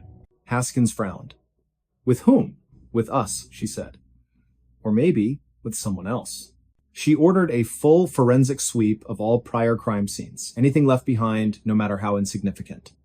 And 2 days later, in a dusty envelope from the Regal Jewelers case, they found it a matchbook from a diner in Clarksburg, West Virginia. On the back, scribbled in pencil, for Lyra. Soon. Keene traced the diner's records. Only one person had asked for directions to Welch that week, a man matching Thaddeus Vale's description, paying an exact change, wearing a long coat and sunglasses despite the overcast sky. She flew to West Virginia the next morning. Welch was a ghost of its former self, storefronts boarded up, miners out of work, children playing in empty lots where company houses once stood. She found the Vale residence, easily a sagging frame house on Sycamore Street, paint peeling, porch steps rotted, no lights on, no car in the driveway, but smoke curled from the chimney. She knocked. Silence. Then, the soft click of a lock. The door opened just enough to reveal a woman, thin, pale, wrapped in a wool blanket. Her eyes were red, her hair tied back with a frayed ribbon. Yes? She asked, voice hoarse. Mrs. Vale, Keene said gently. I'm Special Agent Rhoda Keene, FBI. I'm looking for your son, Thaddeus. The woman didn't flinch, didn't gasp, just exhaled slowly, like someone releasing a burden. He's not here, she said, and he won't come back. Why not? Because he's done what he needed to do. Keene stepped forward. Ma'am, your son is suspected in multiple thefts, over $1 million in losses. People are scared. We need to talk to him. The woman smiled faintly. Talk to him? You think he'd let you catch him? You think he leaves tracks because he wants to be found? She opened the door wider. Inside, the room was sparse wood stove, cot, bookshelf, crammed with engineering manuals and old medical journals. On the wall, a map of Pittsburgh was pinned with tiny red dots, each marking a location of a theft. But in the center, a photograph. A young girl, maybe 10 years old, smiling beside a hospital bed. A caption beneath, handwritten, Lyra's first seizure-free year. She's alive, the woman said softly. Thanks to him, the medicine, the specialists, the treatments they said we could never afford. He gave her time. 5 years. She passed last April, peacefully. Keene felt her throat tighten. And now? She asked. Now he's gone, the mother said. Where? I don't know. Maybe helping someone else? Maybe just resting. She handed Keene a small box wrapped in brown paper. This came yesterday. No return address. Just your name.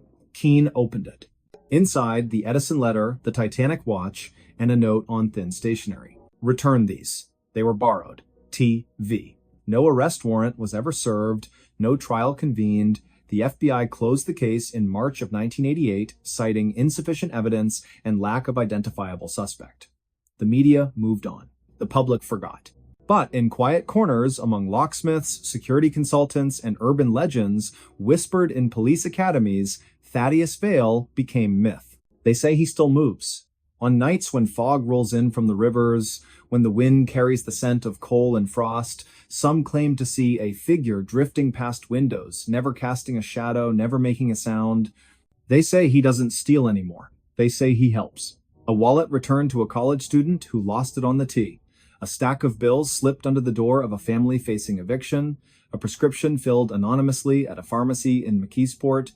And sometimes, if you look closely at the snow-covered ground after such events, you'll notice something strange. No footprints. Just the faint impression of edges like someone walked on the very border of the world, never quite landing, never touching, never caught, and perhaps never meant to be.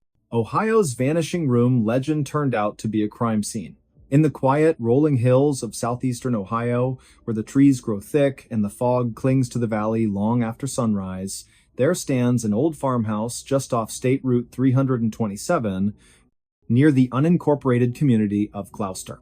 The structure, weathered by decades of wind and rain, has stood vacant since the late 1980s, its windows shattered, its roof sagging under the weight of time. Locals have long avoided it, not out of mere disrepair, but because of a story whispered in hushed tones at county fairs and over coffee at roadside diners.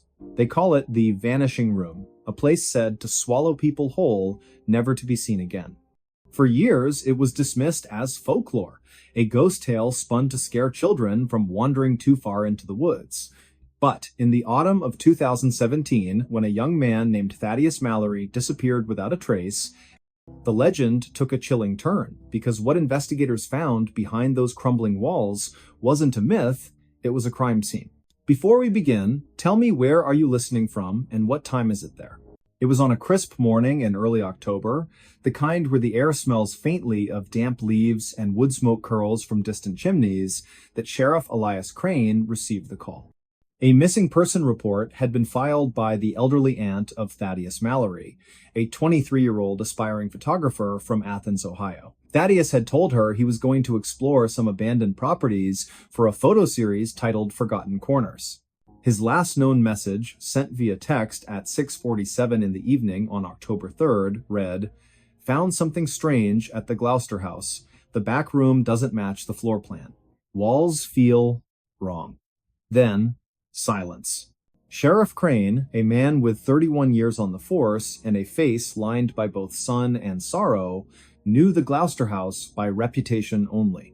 He'd heard the stories of hikers who claimed they entered the house and exited miles away, of teenagers who swore they saw a door where none should be, opening into a space that defied logic. But he was a practical man, grounded in evidence, not superstition. Still, when no sign of Thaddeus turned up after 2 days, not at his apartment, not at his favorite diner, not even on surveillance footage from the gas station on Route 59, he ordered a search of the property. The team arrived just after dawn on October 6th, their breath visible in the pale light. The house loomed ahead, surrounded by knee-high weeds and rusted farm equipment half swallowed by the earth.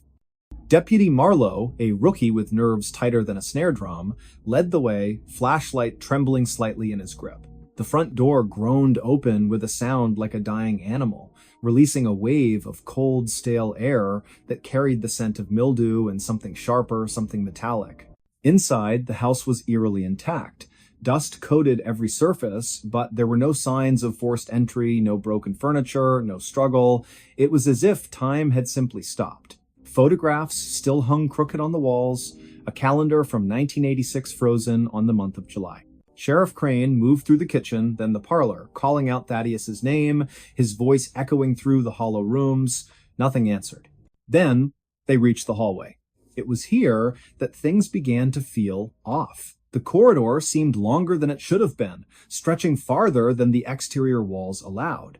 The floorboards creaked unevenly, and the wallpaper, once floral, now peeling in long strips, pulsed faintly in the draft, as though breathing. Deputy Marlowe paused, turning to the sheriff. "Sir, did we pass that door before?" he asked, pointing to a narrow paneled entrance on the left. Crane frowned. He didn't remember it. They opened it. Beyond lay a small room no more than 10 feet by 12, but everything about it felt unnatural. The ceiling sloped downward at an impossible angle, though the house outside had a flat roof. The walls were covered in crude symbols, drawn in what later tests would confirm as human blood, layered over decades. And in the center of the floor, a circle had been etched into the wood, filled with ash and bone fragments. Most disturbing of all, the room had no window, yet a faint greenish light seemed to emanate from the corners, flickering like old television static. Sheriff Crane's radio crackled. "We've got movement on thermal," came the voice of Officer Lyle, stationed outside. "2 figures, inside the house. One near the back hall. The other, sir. The second heat signature is coming from inside the west wall." Crane turned slowly, flashlight beam cutting through the dust. There was no west wall in this room, it faced north. His pulse quickened. He stepped toward the northern wall, pressing his palm against the plaster. It gave slightly, like soft clay. He pushed harder, and his hand sank through. He yanked it back with a gasp. The hole sealed itself instantly, leaving no mark. "This isn't possible," Marlowe whispered, backing away. "This isn't real." But it was real. And worse, it was occupied. Later analysis would reveal traces of DMT and other hallucinogenic compounds in the air, suggesting someone had been burning psychoactive substances to induce altered states. But forensic teams also uncovered human remains buried beneath the floorboards, 3 sets of bones, carbon dated to the 1970s, 80s, and early 2000s. Dental records confirmed one belonged to a woman named Elspeth Vorn, reported missing in 1979 after telling friends she was investigating a doorway to another place in rural Ohio. And then there was Thaddeus. On October 9th, during a second sweep of the property, K-9 Unit Officer Renata Cho discovered a trapdoor hidden beneath a collapsed section of the basement. Behind it, a narrow tunnel descended into darkness. The walls were lined with photographs, dozens of them taken inside the vanishing room. Faces stared out from the images, mouths open in silent screams, eyes wide with terror. Among them was Thaddeus, captured mid-stride, unaware, seconds before vanishing from the known world. At the end of the tunnel, they found him, not alive. Not exactly. His body was seated upright, propped against the stone wall, dressed in the same clothes he'd worn the night he disappeared. His skin was pale, almost translucent, stretched tight over his bones. His eyes were open, pupils dilated, fixed on a point beyond the ceiling.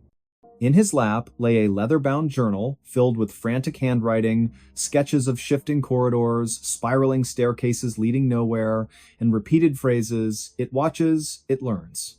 It remembers names." The final entry, dated October 4th, just one day after his last text read, "I think I'm still here. I think I never left. But something else is wearing my face now. If you find this, don't go back, don't look for the door, it knows you're looking, it's always listening." The case was officially closed in March of 2018. Authorities cited homicide, though no suspect was ever identified. The house was condemned and scheduled for demolition, but crews refused to touch it. Dynamite placed at the foundation failed to detonate. Bulldozers stalled mid-approach, engines dead despite full tanks. Eventually, the state erected a chain-link fence around the property, topped with barbed wire, and posted warning signs, "No trespassing, hazardous structure." Yet, even now, nearly 7 years later, locals report seeing lights in the windows on foggy nights. Hunters claim to hear whispers drifting through the trees, voices calling names of people who've never been to Gloucester. And sometimes, on the edge of sleep, residents swear they feel a pressure behind their eyes, a sensation of being pulled not forward, but sideways into a space that shouldn't exist. The vanishing room, it seems, is not done, and perhaps it never will be. Because legends don't die in places like Ohio. They wait, they breathe, they grow hungry. And they remember. Thaddeus Mallory was not the first. He certainly won't be the last. So the next time you drive down a lonely road, past a house that looks just a little too still, a little too quiet, ask yourself, does the layout make sense? Do the doors line up? And when you pass by, do you feel, just for a second, as though the air has thickened and something on the other side of the wall has noticed you? Be careful. Some rooms don't let go. Some doors only open one way. And some houses, like the one near Gloucester, standing sentinel in the mist, don't just hold secrets, they feed on them. The investigation remained open for months, though leads dried up faster than puddles in summer heat. Psychologists analyzed Thaddeus's journal, concluding he likely suffered a psychotic break induced by toxins or isolation. Skeptics pointed to mold, carbon monoxide, or underground gas leaks as explanations for the hallucinations, but none could explain the photos. None could explain how his body appeared untouched by decay, preserved in a state that defied medical understanding. And no scientist could replicate the phenomenon of the shifting walls, the impossible geometry, the way the room seemed to exist outside normal dimensions. Dr. Corvin Hexton, a parapsychologist from Case Western Reserve University, visited the site in May of 2018. He brought with him electromagnetic field detectors, infrared cameras, and a team of graduate students. They spent 3 days collecting data. On the evening of the third day, Hexton entered the vanishing room alone, determined to meditate and record any anomalies. He never came out. Search parties combed the area for weeks. His equipment was found scattered near the basement entrance, cameras smashed, notebooks burned, audio recorders filled with static, and, at one point, a whisper in Hexton's voice, "It showed me the others." They're still walking. They don't know they're dead. After that, the state declared the property off limits indefinitely, The fence was reinforced, motion sensors installed, helicopter flyovers increased. But still, the stories persist. In 2022, a drone operated by a storm chaser caught footage of the house during a thunderstorm. In one frame, clear, undeniable, the back door opens. A figure steps out. Tall, thin, wearing a coat that flaps in a wind no one else feels. The face is blurred, distorted, as if reality itself refuses to focus on it, and in its hand, it holds a camera. Thaddeus's camera. The video went viral, then vanished from the internet within hours, pulled by unknown authorities. The storm chaser claimed he received a visit from men in dark suits who said nothing, only handed him a sealed envelope and left. Inside was a single photograph, his own face, taken from inside his bedroom sometime during the night. No one believes him, but those who've studied the vanishing room know the truth. It doesn't just take people, it replaces them, and the ones who come back aren't really back at all. They're echoes with instructions. Now consider this. When you walk through your home, do you count the doors? Do you notice if the hallway feels longer today than it did yesterday? Have you ever stood in a room and thought, just for a moment, that the walls leaned in slightly, as if listening? Because somewhere, deep in the heart of Ohio, a room waits. A room with no right to exist. A room that remembers every footstep, every breath, every name spoken within its walls. And if you listen closely, on the very edge of silence, you might hear it. Not a creak, not the wind, but a whisper, calling yours. They found a shipwreck, but it wasn't supposed to exist. It was late autumn in the year 1957 when a group of marine surveyors working off the coast of Maine stumbled upon something that defied every known record, something buried beneath layers of silt and kelp cradled by the cold Atlantic floor. The vessel, partially collapsed but unmistakably intact in sections, lay at a depth of nearly 200 feet just beyond the continental shelf near Monhegan Island. What made the discovery so unnerving wasn't merely its condition, it was the design. The hull bore no resemblance to any documented ship from the colonial era, nor did it match the blueprints of early American fishing vessels or merchant schooners.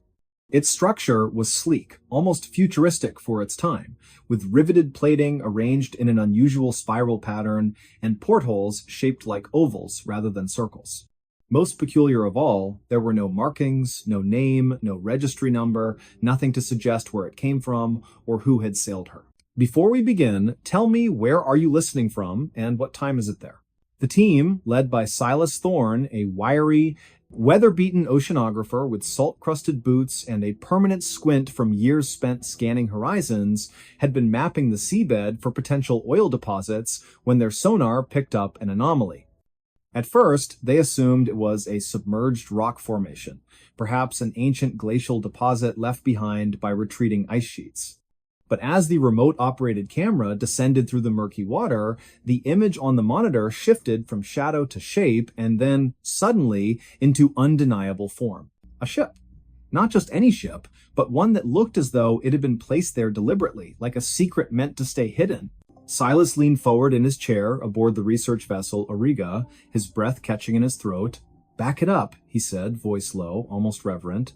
"Just a few feet, let's get a wider angle." The technician obeyed, guiding the submersible drone backward. And there, illuminated in the beam of its spotlight, the full silhouette emerged long, narrow, with a prow that curved upward like the beak of some prehistoric bird. No sails, no smokestacks. Just smooth metal, stained green with corrosion, yet still holding its shape after decades, perhaps centuries, beneath the waves. "What in God's name?" murmured Elric Voss, the expedition's lead historian, a man whose knowledge of maritime archaeology spanned 3 continents. He adjusted his glasses, peering at the screen as if trying to decipher a dream. "That isn't 18th century, not even close. Look at the bow. There's no reinforcement for ramming, no figurehead mount. This isn't built for wind, it's built for speed." The date was November 12th, 1957. The sky above the Auriga was overcast, heavy with the promise of winter storms. Waves slapped against the hull with a steady rhythm, and the air smelled of brine and diesel. Inside the cramped control cabin, tension hummed like a live wire. Every eye was fixed on the monitor, every breath seemed too loud. They sent the drone closer. The camera swept across the deck, or what remained of it. Hatches were sealed shut, fused by time and pressure. One side of the ship had caved inward, likely from implosion or collision, but the other remained surprisingly intact. Then, as the light passed over a recessed panel near the stern, something glinted. Not metal, glass, crystal. The technician zoomed in. Embedded in the hull was a circular window, thick, convex, and darkened with age, but behind it, faintly, something shimmered. A reflection. Or perhaps movement? No, Elric whispered. That's impossible. Could be sediment shifting? Someone offered, though their voice wavered. Silas didn't respond. He stared, unblinking. Because for a fraction of a second, less than a heartbeat, he thought he saw a shape pass behind the glass. A silhouette. Human? Not quite. Too tall. Too still. They pulled the drone back immediately. Protocol demanded caution. Unknown wrecks could be unstable, even dangerous. But curiosity, once ignited, is not easily quenched. That night, aboard the Auriga, the crew gathered in the mess hall, steaming mugs in hand, voices hushed, logs were reviewed, charts studied. No vessel matching the description had ever been reported missing in those waters. No distress calls, no sightings, nothing. And yet, there it was. Over the next 3 days, they launched 2 more dives. Each time, the images grew clearer. Inside the ship, via a breached section near the midship, the camera revealed corridors narrow, sloping downward at a slight incline, lined with smooth walls that looked almost molded, not welded. There were no ladders, no handrails. Instead, shallow grooves ran along the floor, as if designed for bare feet or something else entirely. Instruments mounted on the walls resembled dials, but their markings were alien circles within triangles, symbols that bore no relation to any known language. One device, partially intact, emitted a faint hum when the drone's light touched it, a vibration so low it was felt more than heard, resonating through the submersible's frame. Elric spent hours comparing the findings to classified naval projects, Cold War prototypes, even rumored Soviet stealth crafts. Nothing fit. The materials alone, alloys later identified as a titanium-zirconium composite, were not in use until the 1980s. How had such a ship ended up at the bottom of the Atlantic in what appeared to be a state of preservation far exceeding its age? Then came the photograph. On the 4th dive, the drone captured an image inside what might have been a control room. In the center stood a pedestal topped with a translucent sphere, cracked but still glowing with a soft internal light blue, pulsing faintly like a slow heartbeat. Around it, 6 seats were arranged in a semicircle, each molded to the shape of a body, but not a human body. The limbs were elongated, the spine curved unnaturally, the headrests were too large, too high. Silas refused to believe it. It's erosion, he insisted. Water distortion, trick of the light. But Elric knew better. He had seen cave paintings in France that depicted beings with stars for eyes. He had read declassified documents about Project Sign, about pilots who spoke of disc-shaped objects over New Mexico in 1947. This was different. This was physical, tangible, buried, yes, but waiting. The decision was made to bring up a sample. A small fragment of the hull, carefully extracted using hydraulic cutters. It was placed in a sealed container, stored in the ship's lab. That night, the temperature aboard the Auriga dropped without explanation. Crewmen reported hearing whispers in the ventilation shafts, soft, rhythmic, not in any language they recognized. One sailor, Jorvik Menet, swore he saw a reflection in the porthole of his cabin, not his own, but a face, long and pale, watching him from the dark water outside. By morning, the fragment was gone. Not stolen, not misplaced, vanished. The container was intact, locked, undamaged, but inside, empty. Only a fine dust remained, clinging to the sides like ash. Panic began to spread. The captain ordered the mission aborted. They would return to port, file a report with the Navy, and let others decide what to do. But as the Auriga turned east toward Rockland Harbor, the sonar pinged again, this time not from below, but from behind. Something was rising from the wreck, slowly, deliberately. Silas rushed to the deck. The sea was calm, the sky breaking into pale streaks of dawn. But beneath the surface, a disturbance formed a column of bubbles, spiraling upward like a vortex. And then, for just a moment, the water shimmered, as if refracting light from an unseen source. A low tone echoed through the hall, deep and resonant, vibrating the bones of everyone on board. No one spoke, no one moved, and then silence. When they reached shore, the official report cited equipment malfunction, sonar misinterpretation, and possible geological activity. The footage was classified, the logs were sealed, the crew dispersed, some transferred, others retiring abruptly. Silas Thorne submitted a detailed addendum, only to have it returned with a single sentence stamped across the cover. Information not consistent with established records. He never spoke of it again, not publicly, but in the attic of his cottage in Boothbay Harbor, tucked beneath a loose floorboard, he kept a notebook. Pages filled with sketches, coordinates, and one haunting phrase repeated over and over, as if trying to convince himself it wasn't supposed to be there, it wasn't supposed to exist. Years passed. The story faded into rumor told in hushed tones at coastal bars, scribbled in the margins of obscure journals. Some claimed the wreck resurfaced during a storm in 1973, seen by lobstermen off Matnicus Isle. Others said the Navy recovered it in secret, towing it under cover of fog to a facility in Portsmouth. A few even believed the ship was never human at all, that it had arrived from somewhere else, crash landing in the ocean long before history began recording names and dates. Elric Voss, in his final interview before passing in 2004, was asked if he thought the truth would ever come out. He paused, then smiled faintly. "Truth?" he said. "Sometimes the truth isn't something you find, it's something that finds you. And perhaps, somewhere beneath the cold rolling waves off the coast of Maine, it's still waiting. The sea keeps its secrets well. But not forever. Because even now, on quiet nights when the wind dies down and the stars hang low over the water, fishermen swear they hear it, a faint pulse rising from the deep, a rhythm, a signal. As if something down there is waking up." The preacher's doomsday calendar was wrong except for one date.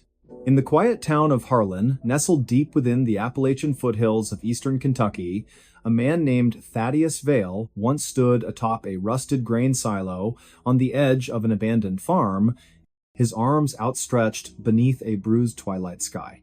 It was the autumn of 1998, and the air carried the scent of damp earth and burning leaves, crisp with the promise of change, or so he claimed.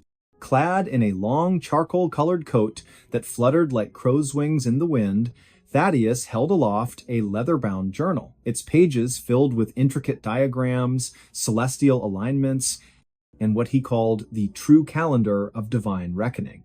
He wasn't a pastor in any official denomination, nor did he preach from a pulpit, but people came all the same, drawn by whispers, by fear, by a hunger for certainty in uncertain times. He spoke not in sermons, but in riddles wrapped in prophecy, warning that the world would end in stages, each date marked by fire, flood, or silence. The first, he said, would come on the 3rd day of April, 2001, a great falling from the sky, a judgment upon the proud towers of men. Then, on the 9th day of July, 2003, rivers would run black and the stars would blink out for 7 hours. By the winter solstice of 2005, he declared, every mirror in the world would crack at exactly 3:17 in the morning, Eastern Standard Time. His followers, numbering nearly 400 at their peak-sold homes, quit jobs, and gathered in communal shelters built from scrap wood and salvaged metal, waiting. But none of it happened. April passed without incident. July brought only heat and thunderstorms. On that winter morning in 2005, people woke to find their mirrors intact, their coffee still warm, the world stubbornly ordinary. Disillusionment spread like frost across a window pane. Families left, supplies dwindled, the shelters fell into disrepair, overtaken by kudzu and foxes. Thaddeus himself vanished shortly after, last seen boarding a Greyhound bus bound for Memphis, his journal tucked beneath his arm, his eyes hollow with something between regret and defiance. Before we begin, tell me, where are you listening from and what time is it there? Now, fast forward to the spring of 2023.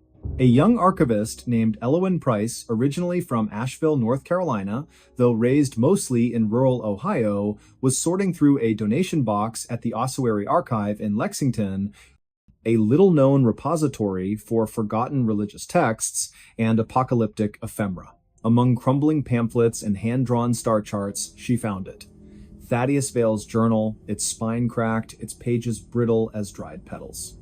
At first, she paid it little mind, just another relic of millennial panic, another voice lost to time, but then, late one rainy Tuesday night, she flipped to the final page. There, in faded ink, was a single line written in a trembling hand. And when all else has failed, look to the 7th hour of the 13th day of October, 2023. That one I saw clearly. Elowyn paused. She checked the date on her phone.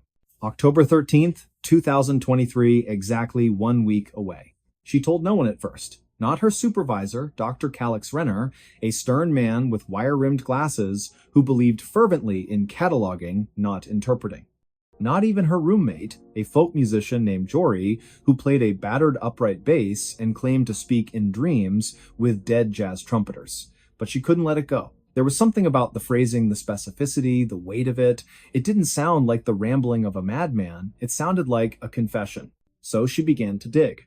Thaddeus had based his calendar on a blend of numerology, obscure biblical exegesis, and astronomical cycles, particularly the precession of the equinoxes and the rare alignment of Jupiter and Saturn known as the Great Conjunction.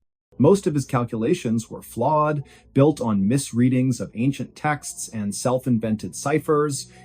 But this final date, October 13th, 2023, coincided with nothing major in the astronomical record. No eclipse, no meteor shower, no planetary alignment of significance.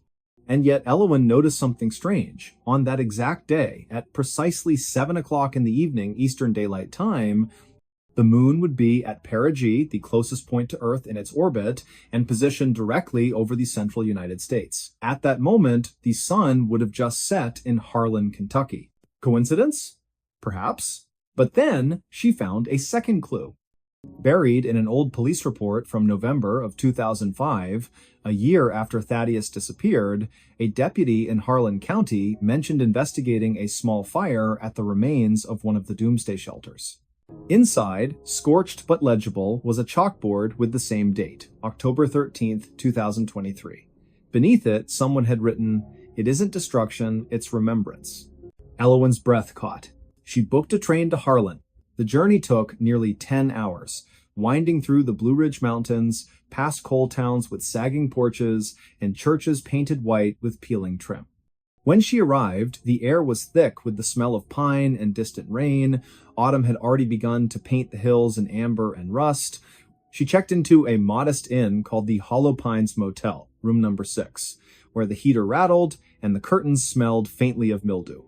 That evening, she drove out to the old shelter site, guided by GPS and a hand-drawn map she'd copied from the journal. The structure was gone, only a concrete slab remained, half swallowed by ivy and wild blackberry vines. But as she stepped onto it, something shifted in the air. A stillness. A hush, as if the forest itself were holding its breath. She pulled out her phone, opened the voice recorder, and whispered, "It's October 12th. Tomorrow at 7 p.m., I'll be back." She returned at 6:45 the next evening. The sky was overcast, pale gray, streaked with violet at the edges. A cool wind moved through the trees, making the leaves shiver like hands in prayer. She sat on the edge of the slab, her jacket pulled tight, watching the minutes tick by on her watch. 6:52. 6:55. 6:58.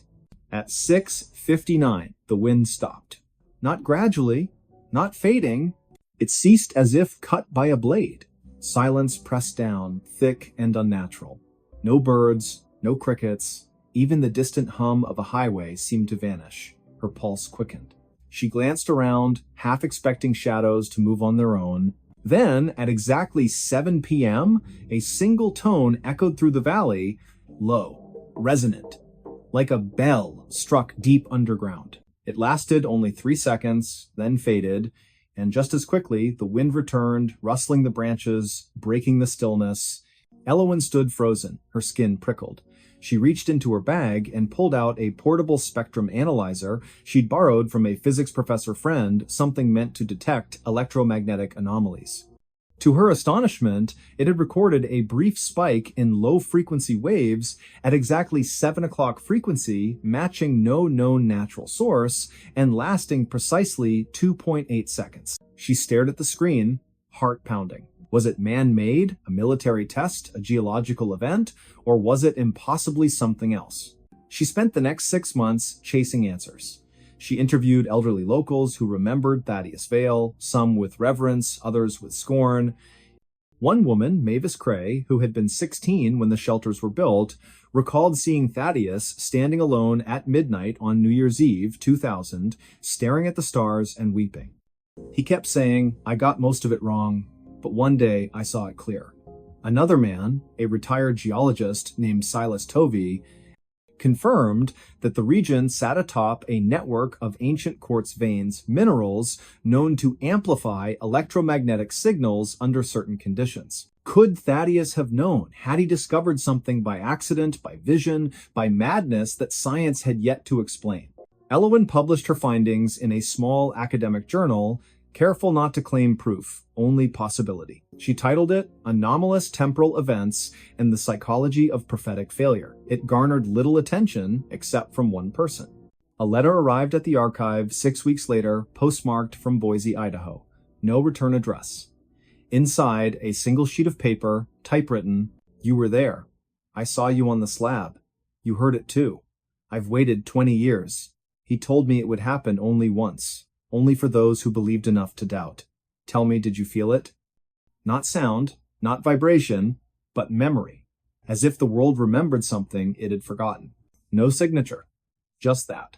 Elowen never replied. But sometimes, late at night, when the house is quiet and the streetlights flicker outside her window in Columbus, where she now lives, she opens the journal again. She runs her fingers over that final line. That one, I saw clearly. And she wonders, was it a hoax? A delusion? Or did Thaddeus Vale, in all his flawed brilliance, truly glimpse one moment not of destruction, but of resonance? A single date when time bent just enough for something to slip through? Not the end of the world, but a whisper from it. Think about that. What if the apocalypse isn't fire and ruin? What if it's a moment so quiet, so precise, that only the ones who are truly listening will ever know it happened? And what if it already did? October 13th, 2023, 7 o'clock in the evening, Eastern Daylight Time. In a field in Kentucky, beneath a motionless sky, a tone rang out, brief, unexplained, undeniable. And somewhere, perhaps, Thaddeus Vale smiled. Because even prophets get things wrong. But sometimes, just once, they're right. And when they are, the world doesn't end. It simply pauses and listens. Missing 411, vanished in broad daylight 20 feet from family. On a crisp October afternoon in the year 1997, beneath a sky of pale blue streaked with wisps of cloud like torn lace, the small town of Pine Hollow, nestled in the rugged folds of northern Idaho, seemed untouched by urgency or fear. The air carried the faint scent of pine resin and damp earth, remnants of an early morning frost that had melted under the sun's gentle gaze. Children played near the edge of the woods behind their homes, their laughter echoing across open fields where goldenrod swayed in the breeze. It was one of those rare autumn days when time felt suspended, when even the wind seemed to hold its breath. Before we begin, tell me, where are you listening from and what time is it there? At precisely 3:28 in the afternoon on the 14th day of October, 1997, Elias Thornwood, a quiet boy of 9 years old, with eyes the color of storm clouds and hair so dark it almost swallowed the light, vanished without a sound.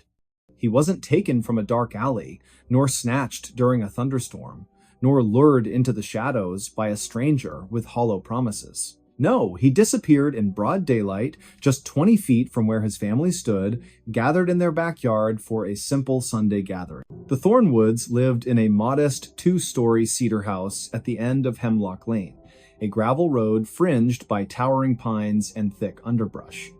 Their property backed onto the dense expanse of the Bitterroot National Forest, where deer trails wound through ferns and fallen logs, and silence often pressed against the ears like cotton. That day, Elias's grandmother, Margaret, had come down from Missoula to visit. His father, Harlan, a mechanic with calloused hands and a voice like gravel rolling in a tin can, was grilling bratwurst over a charcoal fire. His mother, Lila, wore her favorite lavender apron and stirred a pot of apple cider spiced with cinnamon and cloves. His older sister, Cora, then 11, sat cross-legged on a patch of grass, braiding daisies into a crown while humming an old folk tune passed down from her great-aunt. Elias had been playing hide-and-seek with the neighbor's son, Joran Pike, a wiry boy with freckles scattered across his nose like pepper. They'd agreed on boundaries, the fence line, the old oak tree with the tire swing, and the edge of the woods, which both parents had strictly forbidden them from crossing. Not beyond the stump, Harlan had said earlier, pointing to a moss-covered log half buried in ivy. That forest doesn't forgive mistakes. It was just after 3 o'clock when Joran ducked behind the woodpile near the garage, giggling as Elias counted aloud, his back pressed against the cherry tree in the center of the yard. 10, 9, 8. His voice rang clear and bright. Birds chirped in the hedges. A dog barked somewhere down the lane. The world felt safe, predictable. When Elias reached 0, he turned, scanned the yard, and called out, "Ready or not?" He found Joran quickly, bursting from behind the logs with a triumphant whoop. Then came the next round. This time, Elias hid. He darted toward the far side of the yard, near the rusted garden shed where tomato vines curled around broken trellises. He crouched low, pressing himself into the shadow of the wall, heart thudding with excitement. The plan was simple. He would stay hidden until Joran gave up and called his name. But he never emerged. 3:28. That's when Cora first noticed. She looked up from her flower crown, squinting across the lawn. "Where's Elias?" She asked, her voice light at first, tinged only with mild curiosity. No one answered immediately. Harlan flipped a sausage with tongs. Lila poured cider into mugs. Margaret rocked gently in the folding chair, knitting needles clicking. "Elias?" Cora called again, louder this time. Still nothing. Joran frowned. "He was right here. I saw him go behind the shed." Harlan set the tongs down. "Elias, enough hiding now." Silence. Then, movement, a flicker of unease passing between the adults like a cold draft under a door. Lila wiped her hands on her apron and walked toward the shed, her steps quickening. "Elias? Sweetheart, come out. Dinner's ready." She peered around the corner. Nothing. Just a scattering of fallen leaves and a single red sneaker lying on its side. Her breath caught. "Harlan?" Her voice cracked like dry wood. "He's not here." Within seconds, the peaceful backyard erupted into chaos. Harlan sprinted to the shed, circled it twice, then pushed through the tall grass toward the tree line. "Elias! Elias!" His shouts tore through the stillness, sharp and desperate. Joran began to cry. Cora stood frozen, clutching her unfinished daisy chain, her knuckles white. Margaret rose slowly, her knitting falling to the ground. "He wouldn't go into the woods," she whispered. "He knows better." But the truth was undeniable. The boundary line marked by the old stump had been crossed. A trail of crushed ferns and disturbed soil led directly into the trees. And then, abruptly, the trail ended, as if the earth itself had swallowed him whole. Neighbors arrived within minutes. Sheriff Dale Mercer, a man with salt and pepper hair and a slow, deliberate way of speaking, arrived with 2 deputies and a German shepherd named Rex. Search teams fanned out through the forest, calling Elias's name, their flashlights cutting beams through the thinning light. Volunteers joined in local hunters, school teachers, even the postman, Mr. Havelock, who had delivered mail on Hemlock Lane for 32 years. They searched all night, they searched the next day, they dragged the creek behind the property, combed abandoned mining shafts half a mile east, checked every cabin and trailer within a 10-mile radius. Helicopters circled overhead, their rotors beating the air like frantic wings. Nothing. No footprints beyond the initial trail, no clothing snagged on branches, no signs of struggle, no ransom note, no suspicious vehicles reported. Elias Thornwood had simply ceased to exist, 20 feet from the people who loved him most. The investigation stretched for months. FBI agents reviewed grainy security footage from a gas station 3 miles away useless. Psychics were consulted, though Sheriff Mercer rolled his eyes and called them noisemakers. Tips poured in, some credible, most not. A woman in Spokane claimed she saw a boy matching Elias's description boarding a Greyhound bus with a man in a brown coat. Another caller said he'd seen a van parked near the forest edge around 3:15 that day, engine running, windows tinted, but no license plate, no confirmation. And then, silence. Years passed. The missing posters yellowed and peeled from telephone poles, the search parties disbanded. The case file grew thick with dead ends and unanswered questions, eventually labeled inactive by the county office. Yet, the Thornwoods never stopped looking. Lila kept Elias's room exactly as it was, blue walls with glow-in-the-dark stars on the ceiling, a toy truck overturned on the rug, a book splayed open on the bed. Every birthday, she lit a candle. Every Christmas, she placed a present under the tree with his name on it. Harlan quit his job at the garage and spent weekends hiking deep into the bitterroots, carving markers into trees, whispering his son's name into the wind. Cora, once a carefree girl with wildflower crowns and scraped knees, grew into a woman haunted by memory. She studied forensic anthropology at the University of Montana, determined to understand how someone could vanish without a trace. She wrote letters to missing persons databases, compared Elias's case to others, especially those in national parks or remote areas. That's when she stumbled upon something unsettling. There were patterns. Boys, mostly between the ages of 8 and 12, disappeared near forests, often within sight of family, no evidence of abduction, no bodies ever recovered.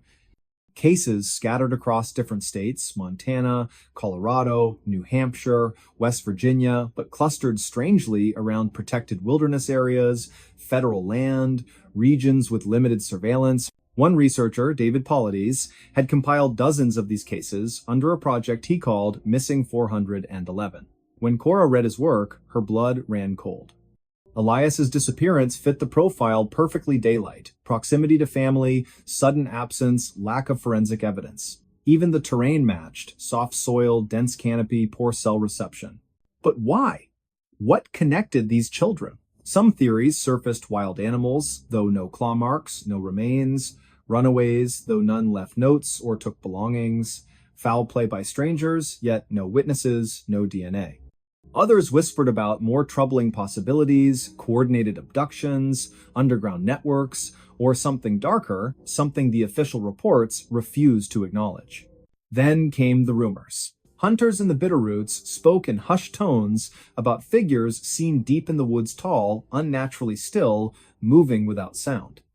Old-timers recalled stories from native elders about the vanishing people, spirits said to dwell in the high timber, who took children who strayed too far. Some believed the forest itself had a consciousness, a hunger.